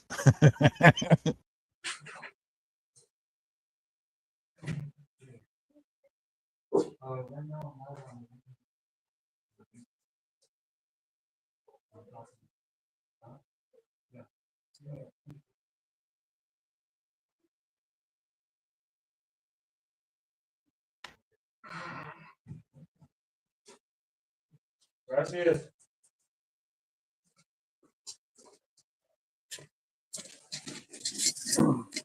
Funny. I was asked if I could go riding bicycles. I told them I was on the internet. Sounds like we would have gotten into a lot of trouble together if we were in school together. We would have been good buds. Probably would have, but if you were in our group of friends, then you could be as cool as you want to be, and we would be off and about, you know. Me and my friends, we stayed up till like 4 o'clock in the morning, and then went to school at 6 o'clock or 7 o'clock in the morning. You know, 8 o'clock in the morning actually. So. Yeah, it's my camp too. Until I just got tired of going to school. Yeah. I just didn't go anymore. Yeah, I didn't have to get tired of going to school because I just went to Job Corps and then got my GED and my carpentry vocation and got out of the fucking school.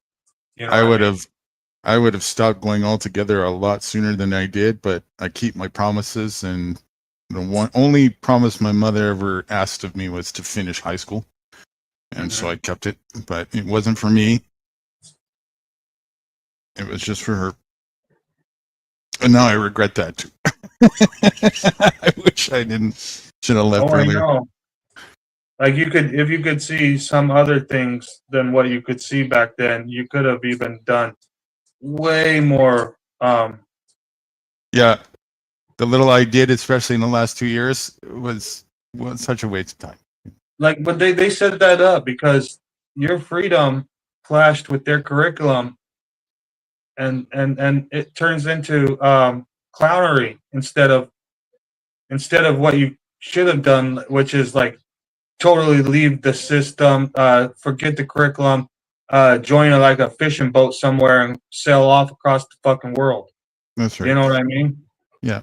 You go to school to be trained like a monkey. That's what it's for, right? So that works for people who are bizarrely attuned to that for whatever reason, which is even more bizarrely most people, it seems. To each their own. But when you got a mind that does critically think, boy, does it clash. And the more they try to impose it on me, the more the defiance and the rebelliousness and the resistance happen. So they did rather give up at an early stage of that for the most part. because it wasn't going to work in their favor, you know. So there is that, at least. Fortunately, but it was hard. It was The rough. Citizen Broadcasting Cooperative is putting definitions in the chat. I'm sitting here trying to see what they're talking to each other about. Oh, I guess Howard County Observer and the Citizens Broadcasting Cooperative are having a little argument, which is relevant. I mean, it's just, you know, each and every one of us, you know, it's fun. You know, social media is a funny little place where we have to argue to, like, we have to conversate to be able to get along, like to get, you know, get by. But then the conversation leads to arguments, whether or not we're smart enough to fucking argue through it and not be like. But anger is a relevant fucking emotion. But like, I don't know. We don't have to like end the world on it, you know. I'm pretty sure Merriam-Webster is a fairly reputable dictionary. Merriam-Webster is a reputable dictionary. It's just a limited dictionary. It's not going to teach you about the other parts of life. But yeah, it's just like the Black's Law Dictionary is not going to teach you about other shit parts you need to, everything. But yeah, the dictionaries are pretty weird. Sounds like a sadist going around calling everyone sadist. What's that mean? This dude is consumed by sadism. Who's that? Who is being cruel? Oh, I think that they were saying about Howard County. I gotta go way far back and then read up to that point probably. Those are 4 words, not one. Let me let you do that. I'm going to go on mute and take a short break here. I got to go refill my spring and one other thing. So I'll be back in a short. Yeah, no problem. Thanks for chilling. You're cool, man. I'm sorry for limiting. Well, I love the new name. I'm going to wear the badge with honor. So the new bacon for at least a week. New bacon? The new bacon, yeah. I'll just be on mute. I'll be back in a bit. Yeah. Well, you're going to have to be new bacon then. Just joking. No, I can understand your point a lot better than I can understand Blue Bacon's points, but yeah, I can't. There's not one point that Blue Bacon makes that I understand. There really is a Blue Bacon? Yeah, there's a guy named Blue Bacon. He claims to be an ex-cop. He is a young man. You know, I started talking to him when I was in my 20s. He's been like a troll from like all the way from like Facebook, you know, maybe MySpace, Facebook, to YouTube. He goes by Blue Bacon. He claims to be an ex-cop, but he like basically vouches for anything a cop can do. But you better comply. You have no rights. You have no freedoms. You're supposed to comply. You are here to comply. Just bootlicker. Yeah, Blue Bacon. He's really obnoxious, you know, and he thinks he's righteous as fuck. He's like, he always presents himself as a clean-cut fucking slick fucking haircut motherfucker. Yeah, you just summed it up right there. Like the whole thing when I was getting it earlier. It's this fake virtue idea that obedience and complacency to that is somehow virtuous. In fact, it would be the very opposite if we critical think about virtue. Complying with heinous, mean, and cruel things and systems, how could that be virtuous? Anyways, I'll be on mute, and I'll be back in 15 or 20. Okay.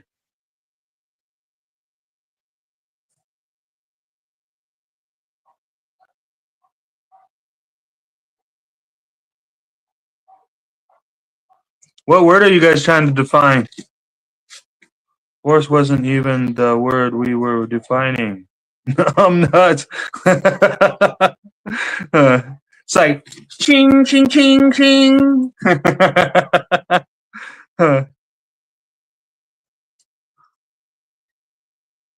I asked why you asked. I didn't. I'm reading backwards actually in chat because it's how you scroll down. Everybody finds this out when they're trying to do these panels. He's bypassing the cruelty question. Everywhere. I didn't. I asked why you asked. Still, okay, yeah, it's in Webster's. Force wasn't even the word defining them nuts. Who's being cruel? Numb nuts. That's the Webster definition of attack, not force. There you go, inventing reality again. When did you embrace sadism? I have a video on sadistic personality disorder. Sadistic personality disorder. If you want to learn about it, hell yeah. I have a bunch of videos with pretty girls. Jesus, Corey Still. I can understand why you can't affect the world. You can't even identify reality. CBC, you define force, physical and verbal. Verbal cannot be a force. That's sorry about that, but I mean, like, people can get their feelings hurt. They can, but we're in charge of our own feelings. Yeah, like fucking. It's not a sad thing. This is life as we know it. CBC, you define force physically and verbally somehow, as if a voice is actually forceful. Yeah, I don't believe. Yeah, I'm with you, Howard County. There is no force in a voice. If you want to learn about them, unless you're expressing yourself by thumping somebody across the fucking noggin, that would be a force of speech. It'd be an expression by force. If you want to learn about them, if you say so, despite the objective reality. You mean all the children in your videos? You're sick, Corey.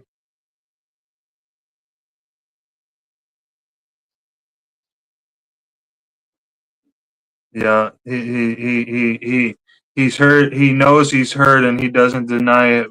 The Citizens Broadcasting Cooperative. I don't. It's like being gay. If you don't bring your stuff around me, I don't have a problem with it. I mean, I'll even be your friend. I like gay people. They're my friends, but I don't really want to be caught in a room like fucking forced to like have a pillow fight with some dude. I really like girls. It's just not my cup of tea. But yeah, be gay all you want. But that other part where like I don't want to catch. I don't want to have to know that Corey still likes little fucking kids. Otherwise, I'm not gonna be able to just be like, oh, well, that's acceptable. No, it's not acceptable to fucking like little kids in some sexual way. That's some fucking weird shit. It's one thing to fucking boost somebody's self-esteem. It's one thing to like I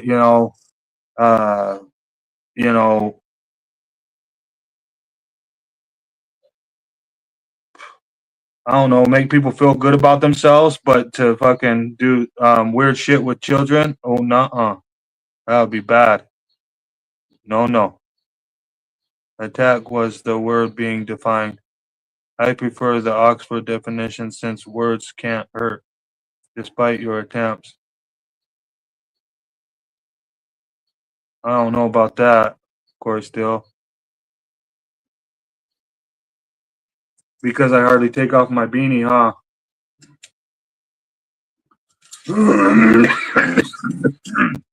It's a comfort blanket, It's almost like it's like one of those people's one of those people that they have those the dog that they take into the Walmart with them, service dog. This is my service animal right here. Comforts me. Been wearing it since I was like 16. Maybe not the same one, but yep, there's hardly a day that passes where I don't wear one of these on my head, covering my hair to the point that people think I might be bald. Look at that beautiful head of hair. Don't box me in, bro. I support puberty. What the fuck?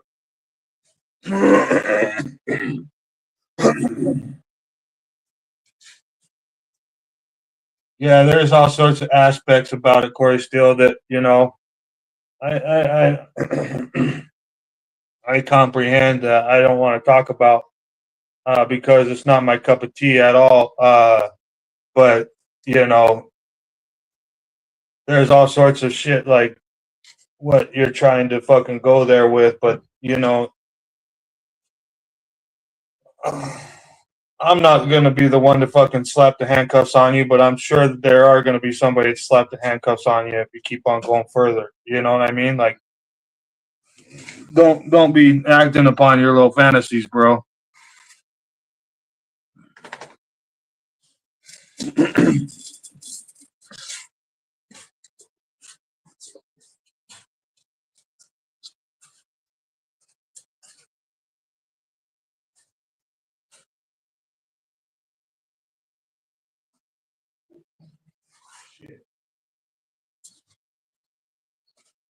What the fuck is it?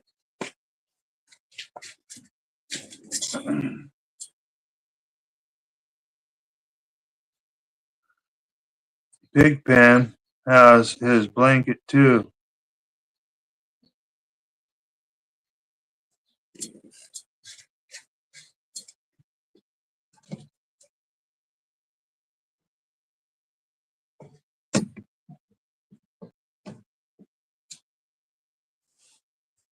I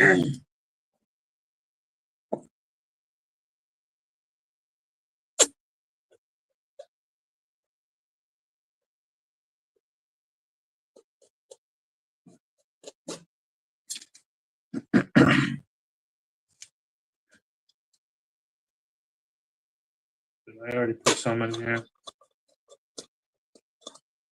No. I decided not to break it up, and I decided to just load it straight. That's what happened.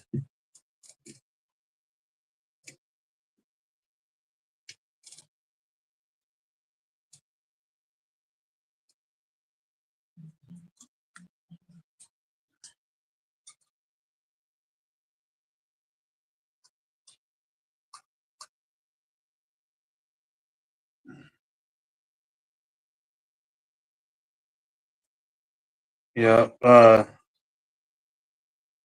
we're all animals. So there's all sorts of things that happen in the animal kingdom that is not morally correct. But that still doesn't mean that you get a fucking free pass. You know, you're supposed to be smarter than that, young man. You're supposed to have more of a restraint. You're supposed to be in control of your faculty. You aren't supposed to be doing anything, that too far, crying out loud. You're not ready for this conversation. Yeah, we don't want to have that conversation, Corey Steele. Fucking, that's not a conversation that we want to have. I don't want to hear about you. I don't. That's not. I don't know where you're going with that.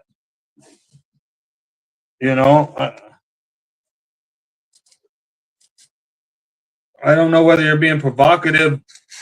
That's why I have a hard time with it, because I don't know. I'm not gonna be mean to you because I don't know what the fuck you're doing. But it seems like you're always riding on the edge of provocativeness. But it's always on a topic of like something that nobody should really like, which is grown men, adult men, or grown men, like grown human beings, touching little human beings, young, not grown human beings. you're always like trying to borderline on these topics, and for that you're always trying to be. It's like I can't tell whether you're just trying to be provocative or whether you're fucking really about that life and not. Should I just never be your friend, or are you gonna, or like, because I don't know what to do with you, because I don't. I don't know. I'm not damning you, but I don't need to hang out with it neither. You know.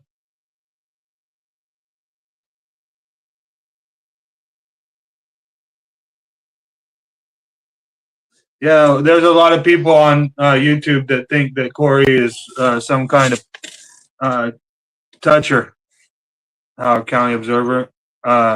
I never been able to pinpoint that. I don't know. I can't damn you for something I don't know, but there's always this provocativeness, and it's kind of freaky, you know. But one provocation is a necessity to dialogue, so it's hard for me to fucking tell. But I definitely don't want to condone anything if that was true.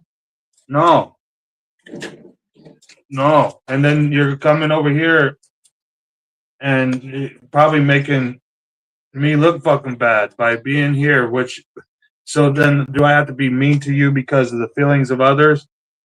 I don't. I wouldn't want to do that. You know.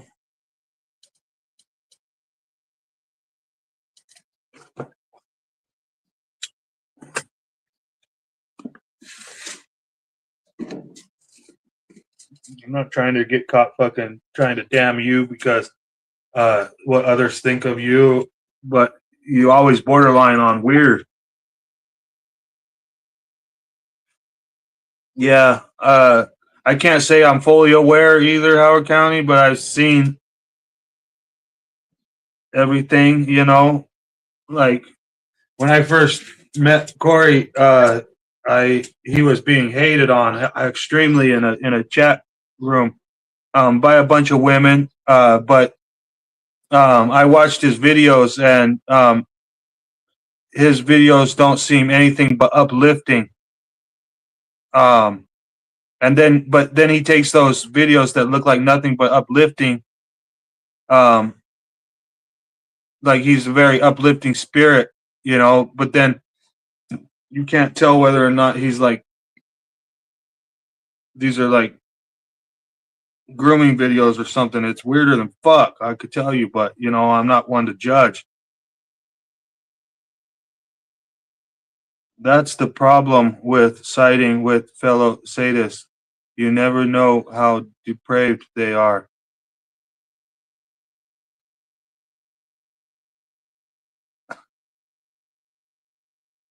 Yeah, but the Citizens Broadcasting Cooperative, like,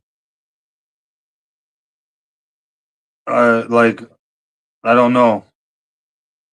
Like, just because you're calling somebody a sadist doesn't mean they're a sadist. You know what I mean? Like even if somebody shows a tendency, that doesn't mean that they're a sadist. Like, you know, like people are just living a fucking natural life. Everything natural can be frowned upon easily, so easy. You want to know why? Because it's actually natural. It's actually a nature.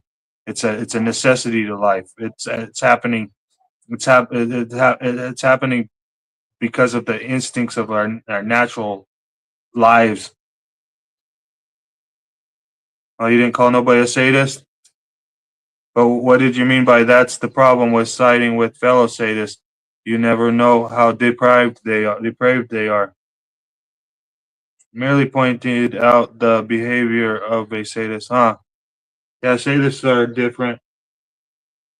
You know, it's way different. You know,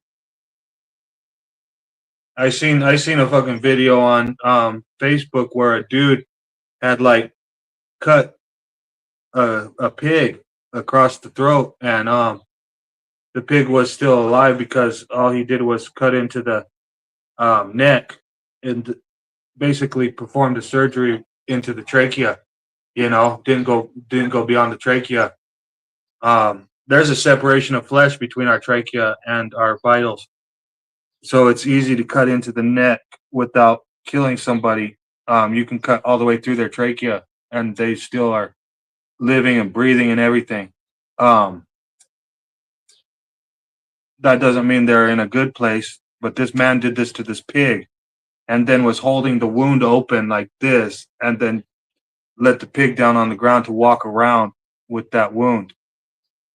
And it was pretty sad. It's pretty horrible that that guy even thought that that was even something cool to do, even if he was going to eat that fucking pig. But, you know, that's sadism.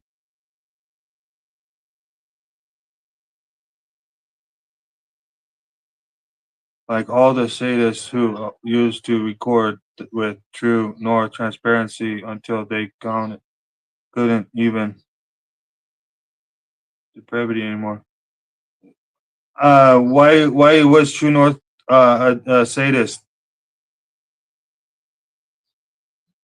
Like he's a little bit different, but a sadist, I don't know about a sadist. What did he do? Like punch somebody's brains out and then laugh at the sight of their blood?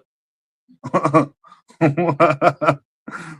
was so bad about True North transparency that he was a sadist? Huh. Couldn't take his depravity anymore. I think that True North transparency does a pretty good job. But he's kind of like LIA and the other ones that like are the type put up a sign and I'll stay out. If you had a fence around this public area, I wouldn't be able to get into it, would I? They're not supposed to have a fence up on that public area. So quit trying to give them a fucking hint to put a fence on that public area. They're not supposed to have a fence on that public area for a reason, so that we can fucking record our public officials in the course of their public duties. We're supposed to be watching them. It's supposed to be important how they run our country or how they run our area where we have a right to life. That's why it's like a necessity to watch their fucking performances and criticize their performances. It's a necessity to a system like that, which is a faulty ass system. Obviously, that's what we've been talking about the whole fucking time with New Guru. But yeah,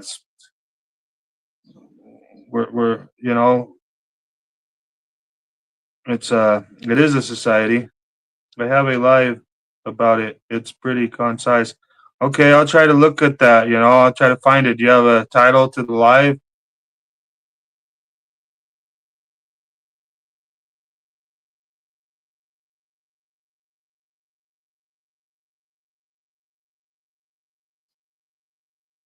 I believe going around insinuating people are such things might be such things themselves.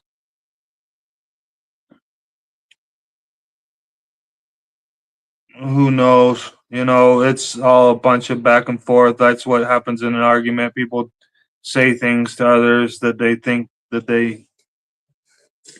The end goal is to like make their skin twitch so that they fucking think about what they've been discussing. So maybe they'll fucking look into some of this shit on either side of the argument.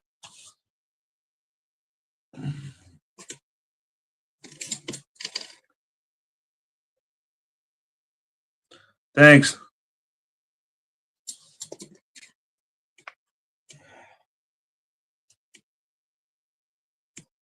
Yeah. That's weird. I'm all, I don't know. I like True North Transparency, but I don't really watch him often enough to like say I like him or not. Like, I think he's out there doing the damn thing. But I watch his videos every once in a while. He came to America for a while. I think he was down there in like Florida or something for a while, or it was somewhere on the East Coast.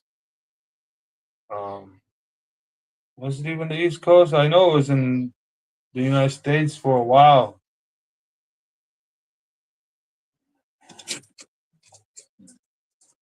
I have a live about. Okay, I'll check the true troll transparently.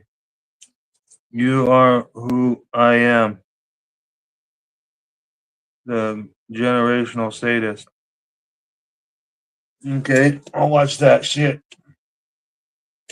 try to get caught up on what the hell you're talking about that. But yeah, I don't know. Seems like you guys got in an argument and fucking now it's like turned into a beef. Only way to fucking get out of a beef like that is to one or the other be able to see a part of the sides or the other.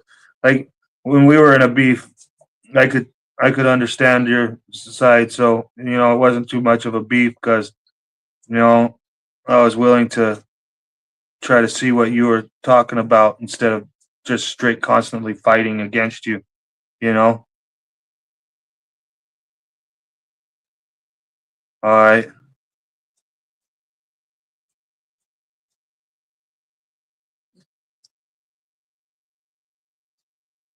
Yeah.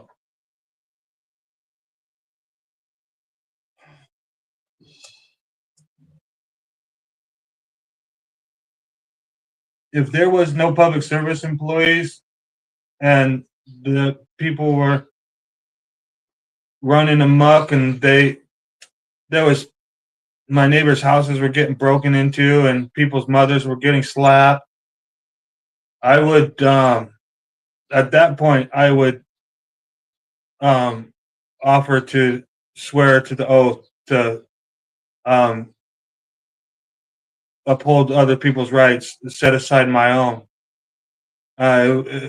But I would be doing it for honor, actually, for no pay, um, and no private gain derived from my um, performance. I would be doing it for the betterment of the community, um, like what they're supposed to do. And I believe a lot of people would do that, but if it was actually for honor, um, as long as it's for pay, they will be dishonoring every part of everything to have to do with honor. So with that, you'll never find me giving up my, swearing to an oath to uphold the rights of others to be a public employee, in a system that is overtaking our true system, like our true nation has been overtaken by their legal system to the point that nobody has faith in the legal system or they it's funny because the legal system has nothing to do with the Constitution of the United States of America. But instead of realizing that the legal system has hijacked the Constitution and doesn't even use that, they blame the Constitution for being pointless. But the Constitution, as far as we've been alive, even 60-year-olds haven't been alive to see an actual operation of a true constitutional republic. That's part of why it's so easy for people to be like, dude, that fucking shit is so fucking lame. And those people, you're gonna keep on trying for that constitution shit. Well, fuck, dude, the goddamn constitution isn't even in effect right now. So how am I supposed to damn it when it's not even in effect?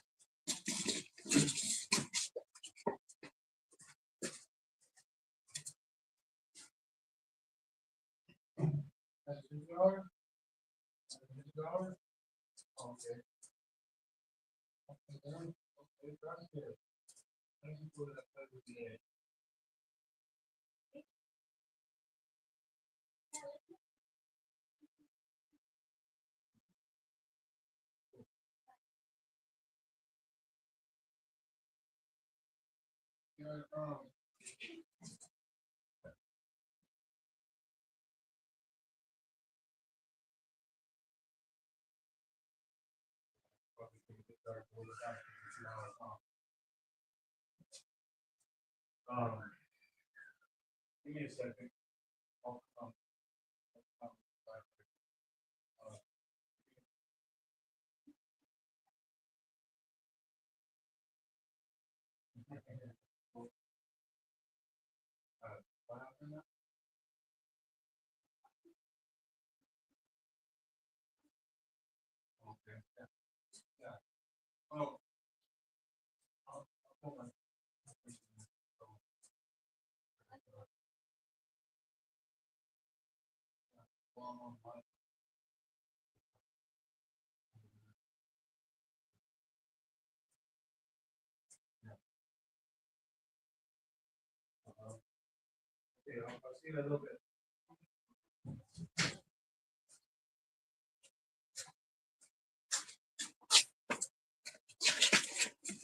Did you guys hear me talking to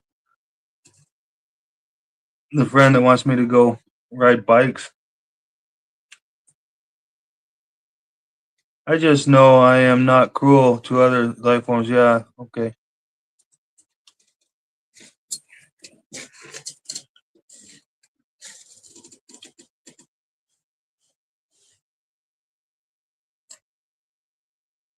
Yeah, it's been okay. That new guru talked to me for a little while, especially, talking about getting some of that stuff out, like about the way that they're fucking treating me in the area that I'm supposed to have a right to life.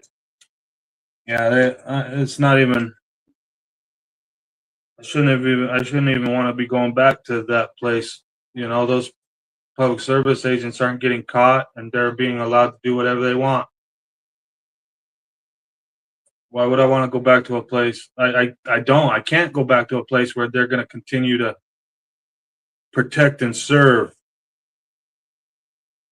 It's not a good place for me to go to.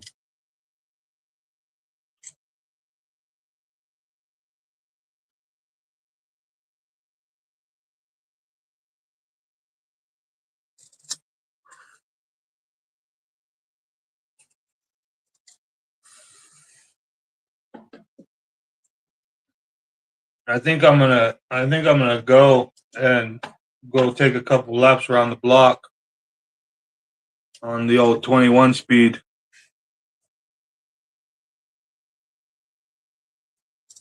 Yeah, I'm like a little kid. I like to go ride bikes, you know. I like to put it in those terms too. I like to act like I'm going out to play and ride bikes. Makes me feel better, makes me feel like there's a life worth living, you know. When I'm out playing, I don't have to worry about dyslexia, you know. I don't have to worry about reading and writing, and I don't have to worry about fucking talking.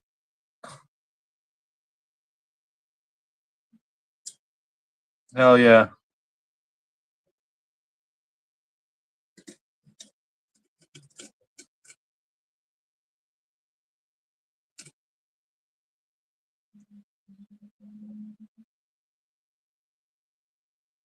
Thanks for being here with me. I think that I'm not sure whether this was the conversation we were supposed to have, but this was a good conversation to have. Um, I how to say this? Admitting that by asking who is being cool, he admitted that he was doing what he accused me of doing. Peace to you too. The Citizens Broadcasting Cooperative. Yeah, I don't know. You might be trying to keep it going, bro.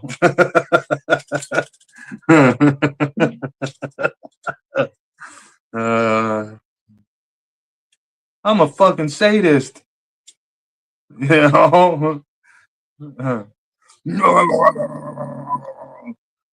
Oh, that's it.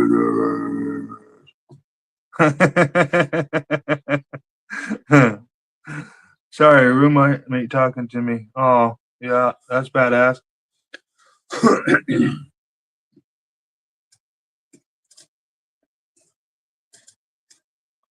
I'm gonna head on out, guys. I'll come back live after the sun goes down. I'll come back as you have lights. You know. If you guys want to talk, I'll stop my concert for you guys to talk. Okay. uh, Life is trippy. No answer. I'm out too. Later, you have Rice Cups out, dude. Yeah, later, Howard County Observer. Thanks for stopping by, bro. Other than numbnuts repeatedly. Oh, come on. Let me read all of this before I go again. What do you mean? You be all right, Corey. Still, I'm ending this shit. You can stay on the live after I'm gone as long as you want. Read anything that you need before the fucking YouTube whisks it all away or something other than that. Have a good time, you guys. Try to find it in your hearts to be good to each other, even though we all know that we're all a bunch of fucking crazy ass dudes. Okay, bye.